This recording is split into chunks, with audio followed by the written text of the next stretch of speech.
Hello student, जय हिंद। कैसे हैं आप सभी लोग? उम्मीद करता हूं सभी बहुत ही बढ़िया होंगे। झांसर एकेडमी फॉर आईएएस में आपका स्वागत है। गाइज, आज का सेशन स्टार्ट करने से पहले कुछ इन्फॉर्मेशन मैं आप लोग को देना चाहता हूं, राइट, रिगार्डिंग अनअकैडमी कोर्सेज। तो अनअकैडमी पर अभी ह्यूज डिस्काउंट जो है वो चल रहा है एंड आप जो है वो कोर्स परचेज कर सकते हैं अनअकैडमी पर, यूपीएससी का कोर्स, राइट। या फिर आपका अगर कोई फ्रेंड किसी भी एग्जाम की तैयारी कर रहा है और वो अनअकैडमी में अगर कुछ परचेज करना चाहता है तो आप इस कोड को उसे दे देना, झासर कोड को जो है वो दे देना और आप यूज कर लेना झासर कोड। इस कोड को यूज करेंगे तो टोटल जो आपका जितना भी फीस अमाउंट आएगा उसमें से एक्स्ट्रा डिस्काउंट जो है आपको मिलेगा, यानी कि मैक्सिमम डिस्काउंट आप झासर कोड का यूज करेंगे तो आपको मिलेगा। बाकी इनके काफी सारे बैचेस 9 फरवरी से जो है वो शुरू होने वाले हैं, तो आप इनके बैचेस जो है वो अटेंड कर सकते हैं 2022-2023 के लिए। एंड बाकी कोड आप यूज करिएगा झासर का, कैपिटल लेटर में झासर कोड को यूज करना है आप लोगों को, ठीक है। इंग्लिश हिंदी दोनों में टेस्ट सीरीज भी यहाँ पर प्रोवाइड की जाती है, पढ़ाई भी जो होती है इंग्लिश हिंदी दोनों में होती है। ऑप्शनल के कोर्सेज भी, आप तो इनका ईएमआई प्लान ले लो, राइट। अगर एक साथ इनकी फीस पे नहीं कर पा रहे हो तो इनका ईएमआई प्लान भी है 0% रेट ऑफ इंटरेस्ट पे। तो बिल्कुल आप ईएमआई प्लान लो और अपनी तैयारी जो है वो इनके थ्रू, अनअकैडमी के थ्रू कर सकते हो। या फिर आपका अगर कोई फ्रेंड तैयारी कर रहा है तो झासर कोड आप और आपका फ्रेंड को जो है वो आप यूज करेंगे तो आपको ह्यूज डिस्काउंट मिलेगा, राइट। तो ये कुछ इन्फॉर्मेशन देनी थी, तो चलिए अब क्लास को स्टार्ट करते हैं अपनी। Guys, prelims point of view से एक इंपॉर्टेंट टॉपिक है रिक्लाइनिंग लॉर्ड विष्णु का, लेटिव है भगवान विष्णु की प्रतिमा का। तो गाइस, बताया जा रहा है कि अभी रिसेंटली 1000 साल पुराने सैंड स्टोन स्कल्पचर के बने भगवान विष्णु की मूर्ति को रिस्टोर किया गया है Indian national trust for art and culture heritage के द्वारा। Indian national trust for art and culture heritage के द्वारा लेटे हुए भगवान विष्णु यानी कि रिक्लाइनिंग लॉर्ड विष्णु की 1000 साल पुरानी सैंड स्टोन से बनी मूर्ति जो है, ये सैंड स्टोन यानी कि बलुआ पत्थर से बनी मूर्ति का नवीनीकरण किया गया है, राइट। तो ये पॉइंट एक काफी इंपॉर्टेंट है, थोड़ा सा ध्यान में रखना। अब सवाल ये उठता है कि ये मूर्ति जो है वो कहां पर है।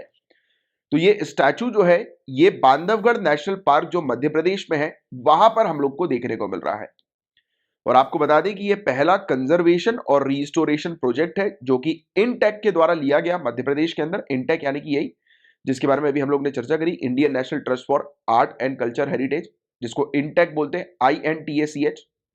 तो इनका ये पहला प्रोजेक्ट है मूर्ति को रिस्टोर करने का। और बताया जाता है कि इसे पॉपुलरली जो है वो शेष शैया के नाम से जाना जाता है, यानी ये जो मूर्ति है ये शेष शैया के नाम से जानी जाती है। कलचुरी पीरियड के दौरान ये बनाई गई थी, यानी कि 8वीं सेंचुरी के दौरान, राइट। 8वीं सेंचुरी कलचुरी काल में, राइट, उस समय बनाई गई थी, जो कि भारत के मध्य भाग में राष्ट्रकूटों के सामंत थे, राइट। तो उन्हीं के पीरियड में, कलचुरीज के पीरियड में ये मूर्ति जो है वो बनाई गई थी। तो ये कुछ फैक्ट है गाइस जो प्रीलिम्स में आपसे पूछे जा सकते हैं। ये सब चीजें जो मैंने आपको बताई, ये थोड़ा सा ध्यान में रखना है, स्पेशली इसकी लोकेशन। क्वेश्चन कभी कभी ऐसा बनता है कि रिक्लाइनिंग लॉर्ड विष्णु की जो अभी मूर्ति रिस्टोर की जा रही है इंटेक के द्वारा वो कहां पर सिचुएटेड है, तो मध्य प्रदेश बांधवगढ़ नेशनल पार्क। तो ये पॉइंट ध्यान में रखना। गाइस, हम बात करेंगे सिरुवेड़ी बांध के बारे में, सिरुवेड़ी डैम के बारे में। तो काफी इंपॉर्टेंट टॉपिक है ये, बहुत ध्यान से सुनिएगा। तो गाइस, तमिलनाडु ने कहा है केरला से कि केरला जो है वो मेंटेन करे सिरुवाणी डैम के स्टोरेज लेवल को अपने फुल रिजर्वायर लेवल तक, यानी कि पूर्ण जलाशय स्तर तक। मतलब इसका क्या मतलब हुआ कि ये जो डैम का जो टोटल कैपेसिटी है तो उस कैपेसिटी तक पानी को जो है वो मतलब स्टोर करे, यानी कि फुल कैपेसिटी पर पानी को स्टोर करे, ऐसा तमिलनाडु ने केरला से कहा है, राइट। तो इसको लेकर ये टॉपिक हमें देखने को मिला है, बट मेन जो चीज है वो है सिरुवाणी डैम से रिलेटेड। क्वेश्चन डायरेक्ट ये बनेगा कि सिरुवाणी डैम जो है वो कहां पर लोकेटेड है, कहां पर स्थित है। तो आपको केरला ध्यान में रखना है कि केरला में है ये, राइट। बट केरला स्टेट ध्यान में रखो, कभी कभी चूज द करेक्ट पेयर वाले जो क्वेश्चन आते हैं या मैच द फॉलोइंग वाले क्वेश्चन आते हैं ना, तो उसमें ऐसी चीज पूछ ली जाती है। सिरुवाणी नदी पर ये डैम बना है। सिरुवाणी नदी भवानी नदी की ट्राइब्यूटरी हम लोग को देखने को मिलती है, जो कि कावेरी बेसिन का हिस्सा है, कावेरी बेसिन का हिस्सा है, ठीक है। तो ये पॉइंट आप थोड़ा सा ध्यान में रखिएगा। और ये डैम जो है वो 1984 में बनाया गया था। किस पर्पस के लिए? तो तमिलनाडु के अंदर जो कोयंबटूर सिटी है तो वहां पर पीने के पानी को सप्लाई करने के पर्पस के लिए इस डैम को बनाया गया था। और इस डैम का जो कैचमेंट एरिया हम लोग को देखने को मिलता है, जल ग्रहण क्षेत्र जो हमें देखने को मिलता है, राइट, तो वो कहां पर है? वो रिजर्व फॉरेस्ट पर है, केरला और तमिलनाडु के। और यहां पर एक हिल भी हम लोग को देखने को मिलती है इस डैम के नजदीक ही, स्पेशली इसके ईस्टर्न साइड में, पूर्वी हिस्से में, जिस पहाड़ी का नाम है मुथीकुलम पहाड़ी, मुथीकुलम हिल। तो क्वेश्चन ये भी बन सकता है कि मुथीकुलम हिल कहां पर है, तो केरला, थोड़ा सा ध्यान में रखना। तो ये था गाइस पूरा टॉपिक सीरू-बेनी बांध से रिलेटेड। मैं उम्मीद करता हूँ कि ये टॉपिक अच्छे से आपको समझ में आ गया होगा। प्रीलिम्स पॉइंट ऑफ व्यू से इंपॉर्टेंट टॉपिक है। गाइस हम लोग बात करेंगे सेहत के बारे में। आपसे डायरेक्टली क्वेश्चन पूछा जा सकता है कि सेहत क्या है। तो पहले तो मैं आपको इसका फुल फॉर्म बता देता हूं। इसका फुल फॉर्म है services e health assistance and tele consultation. सेहत तो ये एक tri services tele consultation service है मिनिस्ट्री ऑफ डिफेंस की। इसे डिजाइन किया गया है कि हमारे जितने भी एंटाइटल पर्सनल और उनकी जो फैमिलीज हैं उनके लिए, मतलब कि तीनों फोर्सेस में जो हमारे मेंबर्स हैं, यानी कि हमारे फोर्सेस से जुड़े जो भी ऑफिशियल्स हैं, तो उनके लिए जो है वो ये tri services tele consultation service design की गई है, बनाई गई है। मिनिस्ट्री ऑफ डिफेंस की ये सर्विस हम लोग को देखने को मिलती है। सेहत स्टे होम ओपीडी हम लोग को देखने को मिलता है, जो कि पेशेंट टू डॉक्टर सिस्टम है, जहां पर पेशेंट जो है वो डॉक्टर के साथ रिमोटली यानी कि दूर दराज के एरिया पर भी डॉक्टर के साथ कंसल्ट कर सकते हैं, इंटरनेट के माध्यम से, अपने स्मार्टफोन का उपयोग करते हुए या लैपटॉप का उपयोग करते हुए या डेस्कटॉप या टैबलेट के माध्यम से। मतलब कि सेहत किसके लिए है? हमारी ट्राई सर्विस के पर्सनल्स के लिए है ये इनिशिएटिव मिनिस्ट्री ऑफ डिफेंस का, जिसमें अगर हमारे जो तीनों सर्विसेज के जो मेंबर्स हैं, मतलब कि ऑफिशियल्स हैं, सोल्जर्स की बात करें या एंटाइटल ऑफिशियल्स की बात करें, यानी कि जिनको ये सर्विस जो है वो प्राप्त है, तो वो और उनकी जो फैमिलीज हैं वो इसका उपयोग कर सकती है। जब भी अगर उनको उनकी तबीयत खराब होती है तो डायरेक्ट वो डॉक्टर से इस सर्विस के माध्यम से कंसल्ट कर सकते हैं। तो ये पॉइंट आप थोड़ा सा ध्यान में रखना। आपसे ज्यादा से ज्यादा ये पूछेंगे कि सेहत जो है वो है क्या, तो मिनिस्ट्री ऑफ डिफेंस के द्वारा लाया गया एक ऐसा इनिशिएटिव है जिसके माध्यम से तीनों सर्विसेज के जो एंटाइटल पर्सनल हैं और उनकी जो फैमिलीज हैं उनको टेली कंसल्टेशन सर्विस प्रोवाइड की जाती है। राइट, ये पेशेंट टू डॉक्टर सर्विस हम लोग को देखने को मिलती है। Clear guys? हम बात करेंगे मेजर नॉन नाटो अलाय के बारे में, प्रमुख गैर नाटो सहयोगी देश के दर्जे के बारे में। सो गाइस, यूनाइटेड स्टेट्स ने कतर को मेजर नॉन नेटो अलाय जो है वो घोषित किया है। तो हम समझते हैं कि ये मेजर नॉन नाटो अलाय जो है वो है क्या। तो नाटो के बारे में गाइस आपको जानकारी होगी, North Atlantic Treaty Organization, right. So मुझे कमेंट बॉक्स पर नाटो से रिलेटेड कुछ फैक्ट्स बताइए, जो भी आपको जो याद आते हैं। मैंने इस टॉपिक को आपको ऑलरेडी कवर करवाया हुआ है, और अगर आपको ये टॉपिक चाहिए, इसकी अगर आपको लिंक नहीं मिल रही है तो मुझे बताइएगा। ये टॉपिक मैं आपको जो है वो प्रोवाइड करा दूंगा। इस टॉपिक पर हम ऑलरेडी डिटेल में डिस्कस कर चुके हैं already. So major non NATO alliance, तो गाइज ये एक डेजिग्नेशन है, ये दी जाती है यूनाइटेड स्टेट्स की सरकार के द्वारा उन फ्रेंडली कंट्रीज को, उन एलायंस को जो कि स्ट्रेटेजिकली काम करती हैं यूनाइटेड स्टेट्स की आर्म्ड फोर्सेस के साथ, बट वो नाटो की मेंबर नहीं होती हैं। मतलब सिंपल शब्दों में यूनाइटेड स्टेट्स अपने फ्रेंड्स को ये दर्जा देता है मेजर नॉन नाटो अलाय का, और ये उन कंट्रीज को दर्जा दिया जाता है जो कंट्री नाटो की मेंबर नहीं होती बट स्ट्रेटेजिकली यूनाइटेड स्टेट्स की आर्म फोर्सेस के साथ ऐसी कंट्री के संबंध बहुत अच्छे होते हैं। इसके अलावा गाइस, जो भी कंट्री जिसको मेजर नॉन नाटो अलायंस का दर्जा जो है वो प्राप्त होता है, तो वो क्या कर सकती है? वो कंट्री होस्ट कर सकती है यूनाइटेड स्टेट्स वार रिजर्व स्टॉक पाइल्स को, मटेरियल्स के, अपनी कंट्री के अंदर। मतलब कुल मिलाकर यूनाइटेड स्टेट्स की जो वेपन्स हैं वो अपनी कंट्री के अंदर जो है वो रख सकती है यूनाइटेड स्टेट्स के कहने पर, राइट। इवन यूनाइटेड स्टेट्स कई बार ऐसी अपनी फ्रेंडली कंट्रीज को वेपन्स तक भी जो है वो बहुत भारी मात्रा में सप्लाई करती है या रखवा देती है, वहां पर स्टॉक मेंटेन करके रखवा देती है कि कल को जब भी जरूरत पड़े तो यूनाइटेड स्टेट्स की नाटो जो है वो यहाँ से वेपन्स उठाकर अपने मिशन पर कंटिन्यू चले जाए, या फिर उनका अगर मिशन कहीं पर है और उनको अचानक से और वेपन्स की आवश्यकता पड़ रही है, आर्म्स एम्यूनिशन की, गोली बारूद की आवश्यकता पड़ रही है, तो वो ऐसी अपनी फ्रेंडली कंट्रीज के पास जाकर तुरंत जो है वो पिक कर सके, राइट। तो ये चीज आप मान के चलो कि वेयर हाउस के तौर पर ये यूनाइटेड स्टेट्स की जो वेपन्स वगैरह होते हैं उसको रखवा देती है यूनाइटेड स्टेट्स ऐसी कंट्री के अंदर जो कि मेजर नॉन नाटो अलाय होती है। और आपको बता दें, मेजर नॉन नाटो अलाय का जो स्टेटस है वो मिलिट्री और इकोनॉमिक प्रिविलेज भी प्रोवाइड कराता है कंट्री को। यानी कि जिस भी कंट्री को ये दर्जा यूनाइटेड स्टेट्स प्रोवाइड कराती है उसको यूनाइटेड स्टेट्स मिलिट्री सपोर्ट और इकोनॉमिक सपोर्ट भी प्रोवाइड कराता है। बट हालांकि उसको किसी भी प्रकार के कमिटमेंट्स उसके ऊपर जो है वो नहीं रहते हैं, जो कमिटमेंट्स नाटो कंट्रीज को फॉलो करने पड़ते हैं, राइट। और आपको बता दें कि इंडिया जो है वो मेजर नॉन नाटो अलाय जो है वो नहीं है यूनाइटेड स्टेट्स की, ठीक है। तो ये वाला पॉइंट भी आप थोड़ा सा ध्यान में रखिएगा। तो एक इंपॉर्टेंट टॉपिक हमने डिस्कस किया, नाटो तो आपको ऑलरेडी पता ही होगा, उसके अलावा मेजर नॉन नाटो अलाय को भी जो है वो हमने कवर कर लिया। गाइस, हम लोग बात करेंगे sentinel on the qui vive के बारे में। तो कभी कभी डायरेक्ट आपसे क्वेश्चन ये पूछा जा सकता है कि sentinel on the qui vive है क्या, जो कि अभी रिसेंटली न्यूज में देखने को मिला था। तो आपको बता दें गाइस कि इस फ्रेज को, इस वाक्यांश को आमतौर पर सतर्क संरक्षक यानी कि वॉचफुल गार्जियन के रूप में अनुवादित किया जाता है। तो यूजुअली इसे ट्रांसलेट किया जाता है इस वाक्यांश को वॉचफुल गार्जियन के रूप में, राइट। और क्यूई वीव का मतलब होता है निगाहबान या फिर सतर्क, वॉचफुल या फिर अलर्ट। तो आपको बता दें गाइस कि ऑनरेबल सुप्रीम कोर्ट ने इस फ्रेज का, इस वाक्यांश का उपयोग किया था 1952 में और इसको मान्यता भी प्रोवाइड कराई थी, राइट। 1952 में एक मामला था स्टेट ऑफ मद्रास वर्सेस वीजीरो और union of India and states का मामला हम लोग को देखने को मिला था, जिस मामले में ऑनरेबल जो सुप्रीम कोर्ट है उन्होंने रिकॉग्नाइज किया था इस फ्रेज को, इसको मान्यता प्रोवाइड की थी। और इस मामले में मौलिक अधिकारों यानी कि फंडामेंटल राइट्स के संबंध में जो कोर्ट्स हैं, न्यायालय हैं, इसको sentinel on on qui vive की भूमिका प्रदान की गई। इसका मतलब साफ यह है कि फंडामेंटल राइट्स जो है उसका अगर उल्लंघन होता है तो कोर्ट जो है वो उस पर एक्शन लेगी।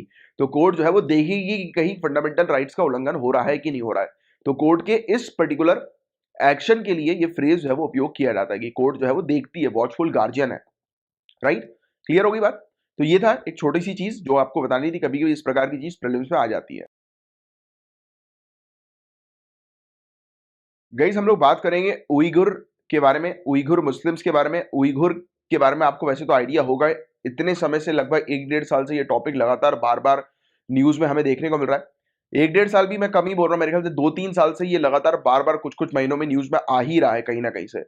तो आपको जो भी चीज पता है उइगुर मुस्लिम्स के बारे में नीचे कमेंट बॉक्स पर लिखकर बताएं, देखते हैं कि आपको क्या क्या जानकारी है उइगुर मुस्लिम से रिलेटेड। और आपको बता दें गाइस कि चीन ने शिनजियांग, शिनजियांग क्षेत्र है एक चाइना का, नॉर्थ वेस्ट एरिया पर आप देखेंगे तो शिनजियांग क्षेत्र है, राइट। तो चीन ने, चाइना ने शिनजियांग क्षेत्र में मानव अधिकार रिकॉर्ड की आलोचना करने वाले कई देशों को जवाब देने के लिए बीजिंग शीतकालीन ओलंपिक खेलों के उद्घाटन समारोह के लिए अंतिम मशाल धारक यानी कि लास्ट टॉर्च बियरर को शिंगजियान प्रांत से चुना है। मतलब कि ये जो चाइना ओलंपिक्स जो हम लोग को देखने को मिल रहा है, तो जब ये एंड होगा तो इस समय शिंगजियान क्षेत्र की तरफ से जो है वो एक रिप्रेजेंटेटिव सामने आएगा और वो जो है वो लास्ट में एंड करेगा इस पूरे ओलंपिक्स को। तो ये चीज हुई, यानी कि चाइना जो है वो ये दिखाना चाह रहा है पूरे दुनिया भर को कि शिंगजियान क्षेत्र जो है वो बिल्कुल, मतलब हम जो है वो बिल्कुल उसको भी रिप्रेजेंट करते हैं। ऐसा नहीं कि उस क्षेत्र में सिर्फ कैदियों को हमने भर के रखा हुआ है, right. But we know the fact, we know the reality. काफी सारी विश्वसनीय रिपोर्ट जो है वो ऐसी सामने ऑलरेडी आ चुकी है जिसके थ्रू पता लग चुका है कि काफी ज्यादा मात्रा में जो उइघुर मुस्लिम्स है उनको वहां पर बंदी बना के रखा है, उनको फोर्सफुल लेबर में जो है वो लगा के रखा हुआ है, राइट। ये जैसे बड़े बड़े ब्रांड्स हम लोग को देखने को मिलते हैं, नाइकी हो गया, बड़े बड़े ब्रांड्स जो है एडिडास वगैरह, नाइकी वगैरह, तो ये सब ब्रांड्स जो है वहां से रॉ मटेरियल जो है परचेज करते हैं शिंगजियान क्षेत्र से। वहां पर इवन ये भी बताया जाता है कि काफी सारी कॉटन का जो प्रोडक्शन होता है तो वो फोर्सफुली जो है वो करवाया जा रहा है उइघुर मुस्लिम से। तो ऐसी काफी सारी चीजें हैं, काफी न्यूज जो है वो ऑलरेडी आ चुकी है, आपको आइडिया होगा, आप रिलेट भी कर पा रहे होगे, रिकॉल भी कर पा रहे होगे, याद भी कर पा रहे होगे। किंतु आलोचकों द्वारा चीन की इस कार्रवाई को पब्लिसिटी स्टंट के रूप में देखा जा रहा है। ऑब्वियसली बात है, क्रिटिक्स जो है वो इसको पब्लिसिटी स्टंट जो है वो कह रही है कि ये अपनी मतलब जो प्रॉब्लम्स जो है, यानी कि जो कंट्रीज उइघुर मुस्लिम्स को लेकर चाइना के ऊपर जो बरस रही हैं उनको थोड़ा सा रिलैक्स करने के लिए और अपनी छवि को थोड़ी सुधारने के लिए पब्लिसिटी स्टंट कर रहा है। तो आपको बता देंगे शिंगजियांग एक ऐसा क्षेत्र है जिस पर कई देशों की सरकारें यह संदेह करती हैं कि चीन द्वारा इस क्षेत्र में उइघुर एवं अन्य मुस्लिम अल्पसंख्यकों यानी कि जो मुस्लिम माइनॉरिटीज हैं इनके खिलाफ जातीय संहार को अंजाम दिया जा रहा है, जेनोसाइड को अंजाम दिया जा रहा है मुस्लिम कम्युनिटी के अगेंस्ट, माइनॉरिटी मुस्लिम कम्युनिटीज के अगेंस्ट। तो पूरा मुद्दा क्या है गाइस, तो कई देशों ने शिंगजियान प्रांत में मुस्लिम उइघुर समुदाय के लिए चीन से कानून के शासन का पूर्ण सम्मान सुनिश्चित करने की मांग करी है। काफी सारी कंट्री कहती हैं कि चाइना जो है वो इंश्योर करे कि ये पूरी तरह से रूल ऑफ लॉ को जो है वो इंप्लीमेंट करे शिंगजियान क्षेत्र में, यानी कि अननेसेसरली लोगों को मारा ना जाए, उनके जो अधिकार हैं, मौलिक अधिकार या ह्यूमन राइट्स हैं, मानव अधिकार, उसका उल्लंघन ना किया जाए। और विश्वसनीय रिपोर्टों से संकेत मिलता है कि शिंगजियांग में 1 लाख से भी ज्यादा लोगों को मनमाने ढंग से हिरासत में लिया गया है और उइघुरों और अन्य अल्पसंख्यक समुदाय के सदस्यों को अनुचित रूप से लक्षित करने हेतु व्यापक निगरानी की जा रही है। तो बहुत बुरी तरह से सर्विलांस में है ये। उइघुर मुस्लिम्स को टारगेट किया जा रहा है, उनके ऊपर निगरानी रखी जा रही है, इनके मूवमेंट को ट्रैक किया जा रहा है। काफी सारे उइघुर फैमिलीज ने ये तक कंप्लेन करी है कि उनके बच्चे गायब हो चुके हैं, मतलब चाइना ने उनको मार डाला है, जमीन के नीचे दफना डाला है। और उइघुर संस्कृति तथा मौलिक स्वतंत्रता को प्रतिबंधित किया गया है, मतलब कि उइघुर कल्चर जो है और फंडामेंटल फ्रीडम जो है उइघुर मुस्लिम्स के, उसको रिस्ट्रिक्ट कर दिया है चाइना ने। तो ऐसी काफी सारी रिपोर्ट्स का ये मानना है। और पर्याप्त सबूतों के बावजूद, एविडेंसेस के बावजूद, चीन उइघुरों के साथ दुर्व्यवहार से इनकार करता है और जोर देकर केवल चरमपंथ का मुकाबला करने के लिए डिजाइन किए गए व्यावसायिक प्रशिक्षण केंद्र चलाने की बात करता है। तो चाइना जो है वो बोलता है कि यह उइघुर के ऊपर कोई टारगेट नहीं कर रहा, उइघुर को मिसट्रीट नहीं कर रहा है। ये सिंपली कहता है कि हम यहां पर शिनजियांग क्षेत्र में वोकेशनल ट्रेनिंग सेंटर चला रहे हैं जो कि एक्सट्रीमिज्म को काउंटर करने के पर्पस के लिए है। तो ये चीज हम लोग को चाइना की तरफ से जो है वो देखने को मिल रही है। तो याद रखिएगा, उइगुर्स एक कम्युनिटी है चाइना के अंदर और ये मुस्लिम माइनॉरिटी कम्युनिटी है। ये उइगुर्स जो है वो नॉर्थ वेस्टर्न जिंगजियान प्रोविंस जो है वो चाइना की, वहां पर रहते हैं और ये दावा करते हैं कि ये इनके जो पूर्वज हैं, यानी कि इनका कहना है कि इनके पूर्वज चाइना के नहीं है। इनका जो रिलेशन है कल्चरल और एथनिक रिलेशन, या फिर इनके पूर्वज जो थे, या फिर मैं बोलूं कि इनकी जो रूट्स थी वो कहां की थी, सेंट्रल एशियन कंट्रीज की, और स्पेशली टर्की का इन्होंने नाम लिया कि टर्की और सेंट्रल एशियन कंट्रीज से ये आए हुए हैं, यानी कि इनके जो पूर्वज जो थे वो वहां से बिलोंग करते थे, इनकी रूट्स वहां पर है सेंट्रल एशियन कंट्री में। तो अपने एथनिक कल्चरल रिलेशन जो है वो सेंट्रल एशियन कंट्री के साथ शेयर करते हैं ये उइगुर मुस्लिम्स, राइट। तो ये भी एक चीज आपको पता होनी चाहिए। और चाइना के अंदर इनको काफी ज्यादा प्रताड़ित किया जा रहा है और चाइना इनको क्यों टारगेट कर रही है इस पर भी अपन बात करेंगे। बट पहले किस प्रकार से प्रताड़ित किया जा रहा है उसके 2-3 एग्जांपल मैं आपको देता हूं। जैसे कि पिछले साल काफी न्यूज चली थी कि चाइना क्या कर रहा था कि इनको ट्रैक कर रहा था, कि इनके मूवमेंट को ट्रैक कर रहा था कि कहां कहां पर ये जा रहे हैं। तो पूरी इनकी एक्टिविटी ट्रैक कर रहा था। कैसे ट्रैक कर रहा था? तो टेक्नोलॉजी के थ्रू, फेशियल रिकॉग्नाइजेशन टेक्नोलॉजी के थ्रू। अब ये फेशियल रिकॉग्नाइजेशन टेक्नोलॉजी कौन सी होती है? तो गाइज आपने अपने मोबाइल फोन पे फेस अनलॉक का फीचर लगाया होगा शायद, अगर आपके पास वो वाला मोबाइल होगा तो। अगर नहीं लगाया तो आपको पता होगा कि जैसे ये आईफोन वगैरह होते हैं और काफी सारे जो फोन्स होते हैं, तो उसमें आजकल ये फीचर आ गया कि आप फोन को देखोगे तो फोन अपने आप अनलॉक हो जाएगा। तो वो क्या करता है, फोन का कैमरा आपके फेस को रिकॉग्नाइज करता है। तो इस टेक्नोलॉजी को फेशियल रिकॉग्नाइजेशन टेक्नोलॉजी कहते हैं, है ना। तो चाइना ने क्या किया था, अपने सीसीटीवी कैमरा की मदद से इसने अपना पूरा जो सरकारी रिकॉर्ड है, सरकारी रिकॉर्ड होता है ना सरकार के पास, जिसमें सरकार के पास सभी सिटीजन्स की फोटोज वगैरह होती हैं, जैसे कि अपनी फोटो है सरकार के पास, जैसे कि ड्राइविंग लाइसेंस में भी फोटो है, वोटर आईडी में भी फोटो है, आधार में भी फोटो है। वैसे तो आधार की फोटो पहचान में नहीं आएगी, बट फिर भी दूसरी फोटोज तो है ना। मतलब कुल मिला के मैं रिकॉर्ड की बात कर रहा हूं। तो इन्होंने क्या किया, अब जो भी लोग हैं चाइना के अंदर, उइगुर्स स्पेशली, तो उनके रिकॉर्ड को लिंक कर दिया फेशियल रिकॉग्नाइजेशन टेक्नोलॉजी से और सीसीटीवी कैमरा की फुटेज से, और जहां जहां ये जा रहे थे उनको ट्रैक किया जा रहा था।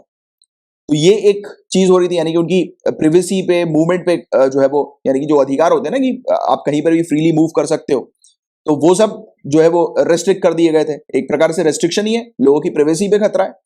तो इस प्रकार की हरकतें हो रही थी चाइना के अंदर। और दूसरी बात, काफी सारी न्यूज ऐसी भी है कि इनको मार डाला, राइट, मार डाला। काफी सारे लोग गायब हो गए थे चाइना के अंदर से, उइगुर्स, इनको इंटेंशनली मारा गया था। और अभी भी ये बताया जाता है कि जिंगजियान प्रोविंस के अंदर 10 लाख लोग, 10 लाख का आंकड़ा समझ रहे हो कितना बड़ा होता है, 10 लाख एक राज्य बस जाए, 10 लाख लोग को चाइना ने बंदी बना के रखा है, कैदी बना के रखा है, उनको एक्सप्लॉइट करता है, प्रताड़ित करता है। ऐसी भी न्यूज है, बट चाइना मना करता है। चाइना बोलता है कि हम नहीं करते ये सब, क्योंकि चाइना ने कभी सच बोला ही नहीं ना। चाइना की पॉलिसी है, वो झूठ बोलता है, वो अपनी इंफॉर्मेशन थोड़ा लीक करता, हमेशा से उसकी सदियों पुरानी एंशिएंट टाइम से उसकी यही चीज है, वो अपनी चीजें बताता नहीं है, क्लोज रखता है बहुत सारी चीजें। तो ये वाली चीज है, तो इसके बारे में आपको एक जानकारी होनी थी। देखो, अब चाइना तो प्रताड़ित कर रहा है, ये तो आपको समझ में आ गया, बट क्यों कर रहा है, उसके पीछे की वजह क्या है? उसके पीछे की वजह ये वाला क्षेत्र जहां पर ये बसे हुए हैं। क्यों उसके पीछे की वजह ये क्षेत्र है? क्योंकि ये क्षेत्र बहुत ही ज्यादा रिच है मिनरल्स में, काफी सारे मिनरल्स इस क्षेत्र में है, और मिनरल्स होने के कारण इस क्षेत्र में एकदम से डेवलपमेंट ग्रोथ हो गया, राइट। और ये क्षेत्र जो है वो एक तो 8 कंट्रीज के साथ अपनी बाउंड्री शेयर करता है, including India also, India, Pakistan, Russia, Afghanistan. Right. और बहुत ही ज्यादा यानी कि इस क्षेत्र में फायदा होना शुरू हो गया, डेवलपमेंट होना शुरू हो गया, राइट। खेती वगैरह भी बहुत अच्छी होती है इस क्षेत्र के अंदर, स्पेशली कॉटन की खेती होती है, और वो कॉटन जो है ना, कपास, वो कॉटन का उपयोग बड़ी बड़ी कंपनीज करती हैं। तो और भी काफी सारे मिनरल्स जो है वो यहाँ पर है, काफी सारी खदानें वगैरह हैं यहाँ पे। तो ये इस क्षेत्र में एकदम से डेवलपमेंट हो गया, एकदम से जॉब्स वगैरह आ गई, लोग जो है वो अच्छा कमाने लगे। अब जब यहाँ पर एकदम से जॉब आने आना शुरू हो गई, तो क्या हुआ, चाइना की जो मेजोरिटी कम्युनिटी यानी कि जो यहाँ पर जो लोग बसे हुए हैं चाइना के अंदर, उन्होंने देखा कि यार इस जगह पे तो मस्त जॉब मिल रही है, मस्त कमाई हो रही है, चलो उस जगह पे चलें जॉब करने। तो काफी सारे लोग जो है वो यहाँ पर आ गए थे, मतलब मेजोरिटी यानी कि हन चाइनीज, काफी सारे हन चाइनीज जो चाइना की मेजोरिटी कम्युनिटी है वो यहाँ पर आ गई थी। सन 2009 के आसपास बहुत क्लैशेस भी होना शुरू हो गए, और इवन दंगे वगैरह हो गए, वायलेंस वगैरह हम लोग को देखने को मिला। 200 लोगों की मौत हो गई। इन 200 लोगों में ज्यादातर हन चाइनीज मेजोरिटी लोग थे, क्योंकि हन चाइनीज यहाँ पर आए थे जॉब्स वगैरह पाने के लिए। अब आप देखिएगा, किसी क्षेत्र पे अगर कोई दूसरी कम्युनिटी आ जाए बाहर से, तो प्रॉब्लम क्या होती है, उस क्षेत्र पे यानी कि इस जगह पर जिंगजियान पे जो ऑलरेडी लोग रह रहे हैं, जो ऑलरेडी कमा रहे हैं, तो कहीं ना कहीं उनकी कमाई का शेयर तो जाएगा ही ना, खराब हो गई, क्योंकि दूसरे लोग आ रहे हैं। उनकी जो यानी कि जिस जगह पर उनको जॉब मिल सकती थी उनको नहीं मिल रही है, दूसरा कैंडिडेट खड़ा हो गया, उसको जॉब मिल रही है, राइट। तो ये वाली चीज। और दूसरी बात, चाइना की रूल्स रेगुलेशन पॉलिसी भी कुछ इस प्रकार की होती है कि वो अपनी मेजोरिटी के लिए ज्यादा फोकस करता है, ज्यादा काम करता है। तो ऐसी भी चीज हम लोग को देखने को मिलती है, राइट। तो ये बेसिकली मेजोरिटी और माइनॉरिटी का एक इशू हुआ था यहाँ पर, क्योंकि ये क्षेत्र जो है वो काफी रिच है मिनरल्स वगैरह में, और काफी ग्रोथ, डेवलपमेंट और अच्छी इनकम इस क्षेत्र ने बनाई थी। तो इसलिए लोग अट्रैक्ट होकर वहां चले गए, और जब वहां गए तो फिर क्लैशेस हुए, वायलेंस, दंगे वगैरह 2009 में हुए, और उसके बाद से फिर चाइना जो है वो इनके ऊपर अटैक करना चाइना ने शुरू कर दिया, माइनॉरिटी कम्युनिटी के ऊपर, ये देखते हुए कि इसने मेजोरिटी को मारा है, राइट। तो ये वाली चीज है इस प्रकार की, बस। और इसके बारे में बस आपको एक बेसिक आइडिया होना चाहिए, और यही हेटेडनेस है जो चाइना की तरफ से आ रही है उइगुर्स कम्युनिटी के अगेंस्ट, राइट। और चाइना का कहना यह है कि उइगुर जो है वो एक सेपरेट इंडिपेंडेंट स्टेट बनाना चाहता है, और इसको ये भी डर है, यानी इनके लीडर्स को, कि पाकिस्तान जो है वो यानी कि पाकिस्तान के कुछ एरिया के लोग, क्योंकि ये वाली जो एरिया है ये पाकिस्तान के साथ भी अपनी बाउंड्री शेयर करता है, तो यहाँ पर कुछ लोग जो है वो इनका सपोर्ट कर देंगे, यानी कि कुछ ग्रुप पाकिस्तान का इनका सपोर्ट कर देगा उइगुर्स का, और उइगुर जो है वो एक इंडिपेंडेंट स्टेट यहाँ पर बना लेंगे, राइट, यानी कि इस क्षेत्र को अलग कर देंगे। बट वो तो कह रहा है, आप भी जानते हैं कि चाइना ऐसा होने तो देगा नहीं, पहली बात तो, राइट। तो ये चीज हम लोग को इस प्रकार की नजर आई है। चाइनीज पॉलिसीज कुछ इसी प्रकार की होती है कि वो पूरी की पूरी कम्युनिटी को फिर एक सस्पेक्ट की तरह ट्रीट करने लगी। सस्पेक्ट की तरह ट्रीट करना दूर की बात है, एक्चुअली में इन्होंने जो यहाँ पर जो अटैक हुआ था ना, उसमें हन चाइनीज, ज्यादातर इसमें जो लोग मरे थे वो चाइनीज मेजोरिटी मरी थी, राइट। जो मेजोरिटी लोग हैं चाइना के अंदर, मेजोरिटी कम्युनिटी बेसिकली, राइट। और कम्युनलिज्म चाइना के अंदर हम लोग को देखने को मिलता है, तो वो उसी को लेकर गुस्सा है चाइना के अंदर, और इसीलिए वो इन उइगुर्स के ऊपर अटैक करता है, राइट, और उनको एक्सप्लॉइट करता है, प्रताड़ित करता है। Guys, United Nation environment programme को 50 साल कंप्लीट हुए हैं, इसको लेकर ये एक इंपॉर्टेंट टॉपिक है। जीएस पेपर 2, पेपर 3 पॉइंट, दोनों पॉइंट ऑफ व्यू से ये टॉपिक काफी ज्यादा इंपॉर्टेंट है। Paper 2 international organisations point of view से, and paper 3 environment point of view से, और इसकी ज्यादा इंपॉर्टेंस आपको पेपर 3 में मिलेगी, और इवन प्रीलिम्स के लिए भी ये टॉपिक बहुत इंपॉर्टेंट है, बहुत ध्यान से सुनना, क्योंकि एनवायरमेंट से रिलेटेड डेफिनेटली आपसे क्वेश्चंस पूछेंगे ही पूछेंगे, क्योंकि एनवायरमेंट के कंजर्वेशन के लिए, संरक्षण के लिए बहुत सारे प्रयास किए जा रहे हैं, और यूनाइटेड नेशन एनवायरमेंट प्रोग्राम एक ऐसा ऑर्गेनाइजेशन है, ऐसा इंस्टीट्यूशन है जिससे रिलेटेड यूपीएससी क्वेश्चन पूछती ही है। स्टेट सिविल सर्विसेज में आपको क्वेश्चंस मिलेंगे ही मिलेंगे, तो बहुत ध्यान से सुनिएगा इस पर्टिकुलर टॉपिक को।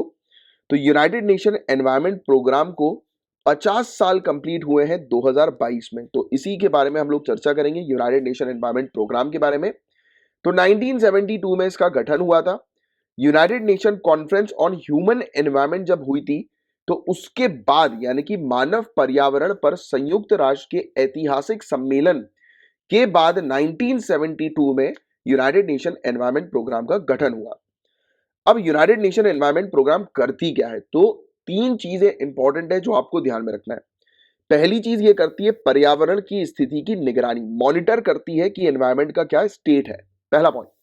दूसरा, वैज्ञानिक जानकारी के साथ नीति निर्माण, inform policy making with science, यानी कि दूसरा काम कि ये इस प्रकार से कुछ नीतियों के बारे में जानकारी देती है जिसको पूरे दुनिया भर की कंट्रीज जो है वो अडॉप्ट कर सके, और साइंटिफिक इंफॉर्मेशन प्रोवाइड कराती है कि कैसे आप एनवायरमेंट को प्रोटेक्ट कर सकते हो, राइट। तो ये दूसरा इसका मेन ऑब्जेक्टिव है। तीसरा काम इसका क्या है कि विश्व की पर्यावरणीय चुनौतियों के प्रति प्रतिक्रिया का समन्वय, coordinate responses to the world's environmental challenge, पूरे दुनिया भर में जो एनवायरमेंटल चैलेंज है तो उससे कैसे निपटेंगे मिलकर सभी, तो इसके बारे में भी ये जानकारी प्रोवाइड कराती है। तो ये इसका काम है यूनाइटेड नेशन एनवायरमेंट प्रोग्राम का। इसकी कुछ मेजर रिपोर्ट्स को ध्यान में रखना, कभी कभी डायरेक्ट क्या आता है कि बताइए जरा कि फ्रंटियर्स रिपोर्ट किसके द्वारा पब्लिश की जाती है, तो यूनाइटेड नेशन एनवायरमेंट प्रोग्राम के द्वारा। तो ये पॉइंट आप थोड़ा सा ध्यान में रखना कि emission gap report, global environment outlook report, frontiers report, invest into healthy planet report, तो ये सब इसकी कुछ मेजर रिपोर्ट्स हैं। इसके कुछ मेजर कैंपेन्स के बारे में बात करें, बीट पोल्यूशन कैंपेन किसका है, क्वेश्चन आएगा, तो यूनाइटेड नेशन एनवायरमेंट प्रोग्राम आप ध्यान में रखना। वर्ल्ड एनवायरमेंट डे, बताओ जरा नीचे कमेंट बॉक्स पर लिखकर कि वर्ल्ड एनवायरमेंट डे कब मनाया जाता है। वाइल्ड फॉर लाइफ और यूनाइटेड नेशन एट 75, तो ये कुछ इसके मेजर कैंपेन्स हैं जिसके बारे में आपको ध्यान में रखना है। और अभी तक क्या अचीवमेंट्स हासिल करी है यूनाइटेड नेशन एनवायरमेंट प्रोग्राम ने, तो पहली बात तो गाइस ये 193 जो मेंबर कंट्रीज हम लोग को यूनाइटेड नेशंस की देखने को मिलती है, उनके साथ क्लोजली मिलकर काम करती है एनवायरमेंट को प्रोटेक्ट करने के लिए। दुनिया की जो सबसे गंभीर एनवायरमेंटल चैलेंजेस हैं उससे निपटने के लिए ये, यानी कि पर्यावरणीय चुनौतियों से निपटने के लिए जो है ये मेंबर कंट्रीज के साथ मिलकर काम करती है। इसने 15 मल्टीलैटरल एनवायरमेंट एग्रीमेंट जो है वो तैयार किए हैं, ये भी इसकी एक मेजर अचीवमेंट है। टाइमलाइन के साथ अगर हम लोग देखें कि कौन से साल में इसने किस टाइप की मेजर अचीवमेंट्स हासिल करी हैं, जो बहुत ज्यादा इंपॉर्टेंट है, तो बहुत ध्यान से सुनो। तो 1972 में यूनाइटेड नेशन एनवायरमेंट प्रोग्राम के जो पहले प्रमुख इलेक्ट हुए थे, पहले हेड इलेक्ट हुए थे, वो थे मॉरिस स्ट्रॉन्ग। 1973 में यूनाइटेड नेशन एनवायरमेंट प्रोग्राम ने अपना पहला हेडक्वार्टर ओपन किया। 2 अक्टूबर को केनियाटा इंटरनेशनल कन्वेंशन सेंटर में ये हमें देखने को मिला। 1973 में लीडर्स ने साइन किया एक convention for the prevention of pollution from ships, जिसे मारपोल कहा जाता है। मारपोल कन्वेंशन कि शिप से होने वाले जो पॉल्यूटेंट्स होते हैं, पॉल्यूशन जो होता है उसको कंट्रोल करने के लिए, राइट। मैरीटाइम जो इंडस्ट्रीज है उसे एनवायरमेंट फ्रेंडली और पॉल्यूशन कंट्रोल, यानी कि उस इंडस्ट्री में जो पॉल्यूशन होता है जिससे कि समुद्र जो है वो पॉल्यूटेड होता है, तो वो ना हो, इसके लिए मारपोल एग्रीमेंट जो है वो लाया गया या कन्वेंशन हम लोग को देखने को मिला। फिर 1973 में CITES, very famous convention on international trade in endangered species of wild fauna and flora, तो इसको अडॉप्ट किया स्टेट्स ने। और 1984 के दौरान CITES बन गया एक United Nation environment programme administered multilateral environmental agreement, यानी कि इसको इंटरनेशनल दर्जा और स्पेशली ये directly United Nation environment programme के द्वारा एडमिनिस्टर किया जाता है, उसका इसे दर्जा मिल गया CITES को। और 1974 में वर्ल्ड एनवायरमेंट डे सामने आया। पहली बार दुनिया ने पहला वर्ल्ड एनवायरमेंट डे 5 जून को ऑब्जर्व किया 1974 में, और उस समय उसकी जो थीम थी वो था ओनली वन अर्थ। तो ये पॉइंट थोड़े से ध्यान में रखना। 1974 में रीजनल सीज प्रोग्राम एस्टैब्लिश किया गया। 1976 में एक फेमस बार्सिलोना कन्वेंशन एक है जिसका फुल फॉर्म है या फिर इसको बोला जाता है convention for the protection of Mediterranean sea against pollution. तो ये 1976 में जो है वो लाया गया बार्सिलोना में, राइट, और ये लागू हुआ 1978 में। फिर 1979 में स्टेट्स ने अडॉप्ट किया माइग्रेटरी स्पीसीज का एक कन्वेंशन जिसे बॉर्न कन्वेंशन हम लोग कहते हैं। तो बॉर्न कन्वेंशन किससे एसोसिएटेड है? माइग्रेटरी स्पीसीज से एसोसिएटेड है। क्वेश्चन आएगा मेडिटेरेनियन सी को पोल्यूशन से बचाने के लिए कौन सा कन्वेंशन है? तो बार्सिलोना कन्वेंशन है। तो इस तरीके से आपको चीजें थोड़ी सी ध्यान में रखनी है। फिर यूनाइटेड नेशन एनवायरमेंट प्रोग्राम ने होस्ट किया सेक्रेटेरिएट्स को काफी क्रिटिकल मल्टीलैटरल एनवायरमेंटल एग्रीमेंट्स के और रिसर्च बॉडीज के। इसके अंदर कुछ ऐसी चीजें शामिल है जैसे कि कन्वेंशन ऑन बायोलॉजिकल डाइवर्सिटी है किसकी है? UNEP की। Convention on international trade in endangered species of wild fauna and flora जिसके बारे में अभी हमने बात करी, CITES के बारे में। एक ऐसा हम लोग को मिनामाता कन्वेंशन हम लोग को मरकुरी का देखने को मिलता था। क्वेश्चन ये भी आ सकता है कि मरकुरी पर कौन सा कन्वेंशन है, राइट, मरकुरी पोल्यूशन को रोकने के लिए, तो मिनामाता कन्वेंशन, ठीक है। तो ये चीज आप थोड़ी सी ध्यान रखना। बासल, रॉटरडैम, स्टॉकहोम कन्वेंशन, तो ये इसके इंपॉर्टेंट कन्वेंशन है। वियना कन्वेंशन ओजोन लेयर के प्रोटेक्शन के लिए, इससे रिलेटेड ऑलरेडी पहले क्वेश्चंस पूछे जा चुके हैं। Montreal protocol, right. Convention on migratory species, CMS convention के नाम से जो फेमस है, राइट। फिर कार्पेथियन कन्वेंशन, फिर बामाको कन्वेंशन, फिर तेहरान कन्वेंशन। तो ऐसे काफी सारे कन्वेंशन है इसके यूनाइटेड नेशन एनवायरमेंट प्रोग्राम के, जो कि इसे इन सब कन्वेंशन को UNEP ने होस्ट किया है। तो ये था गाइस पूरा ओवरऑल टॉपिक। उम्मीद करता हूँ काफी सारे फैक्ट्स इस टॉपिक से रिलेटेड आपको पता लगे होंगे। नाउ गाइस हम लोग डिस्कस करेंगे केन बेतवा लिंक प्रोजेक्ट के बारे में। केन नदी और बेतवा नदी को लिंक करने का एक प्रोजेक्ट हम लोग को देखने को मिल रहा है। यूनियन कैबिनेट ने अप्रूवल दे दिया है इसकी फंडिंग को और उसके इंप्लीमेंटेशन को। दैट्स वाई ये टॉपिक हमें न्यूज में देखने को मिला है। कोई मुझे बता सकता है कि केन और बेतवा नदी कहां से ओरिजिनेट होती है, कहां से उत्पन्न होती है ये नदियां? बताओ जरा नीचे कमेंट बॉक्स पर इसका आंसर। तो Ken Betwa river interlinking project, दो नदियों को आपस में लिंक किया जा रहा है, राइट। और इस प्रोजेक्ट में 44,605 करोड़ रुपए की लागत लगाई जाएगी, ये चीज बताया जा रहा है। और केंद्र सरकार फंड जो प्रोवाइड कराएगी वो 39,317 करोड़ रुपीस फंड प्रोवाइड कराएगी, जिसमें से 36,290 crore rupees as a grant के तौर पर यानी कि अनुदान के तौर पर प्रोवाइड किया जाएगा और 3,027 crore rupees as a loan के तौर पर स्टेट को प्रोवाइड किया जाएगा, ऋण के तौर पर प्रोवाइड किया जाएगा। हालांकि you don't need to remember the figures, ये सब फिगर्स जो है वो नहीं पूछे जाते हैं। हम लोग को मेन फोकस करना है ये प्रोजेक्ट के बारे में, प्रोजेक्ट के ऊपर कि ये प्रोजेक्ट एग्जैक्टली है क्या। तो इस प्रोजेक्ट के अंदर फोकस किसके ऊपर किया जा रहा है कि केन नदी का पानी ट्रांसफर किया जाएगा बेतवा नदी में। तो ये पॉइंट ध्यान में रखना, केन नदी के पानी को ट्रांसफर करना है बेतवा नदी पे, क्योंकि केन नदी पर सरप्लस वाटर है, राइट। तो उसे बेतवा नदी पे ट्रांसफर करना है। इसके बहुत सारे फायदे, अपन एक एक करके पूरी चीजों के बारे में डिस्कस करेंगे। अब ये ट्रांसफर कैसे करेंगे? तो ये कंस्ट्रक्ट करेंगे, ये वहां पर निर्माण करेंगे बांधों का यानी कि डैम का, जैसे कि दाऊ धाम बांध, इसका निर्माण और दोनों नदियों से नहर को जोड़ना, कैनाल को जो है वो लिंक करना दोनों नदियों से। लोअर उर परियोजना भी एक है इसमें शामिल, इसी प्रोजेक्ट में। कोठा बैराज इसमें शामिल है, बीना कॉम्प्लेक्स परियोजना भी इसमें शामिल है। मतलब कि ये वेरियस कंस्ट्रक्शन करेंगे, अलग अलग डैम्स वगैरह, अलग अलग स्ट्रक्चर को कंस्ट्रक्ट करेंगे और नदी के पानी को डाइवर्ट करेंगे और केन नदी से पानी जो है ट्रांसफर किया जाएगा बेतवा नदी में। तो ये मेन चीज है इस पर्टिकुलर प्रोजेक्ट की।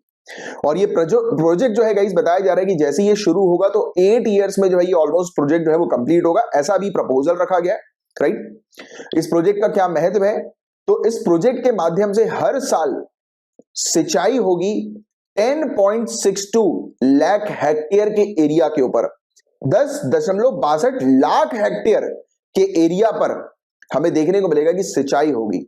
पीने के पानी का सप्लाई मिलेगा 62 लाख से ज्यादा लोगों को, 62 लाख से ज्यादा लोगों को ड्रिंकिंग वाटर की फैसिलिटी मिलेगी।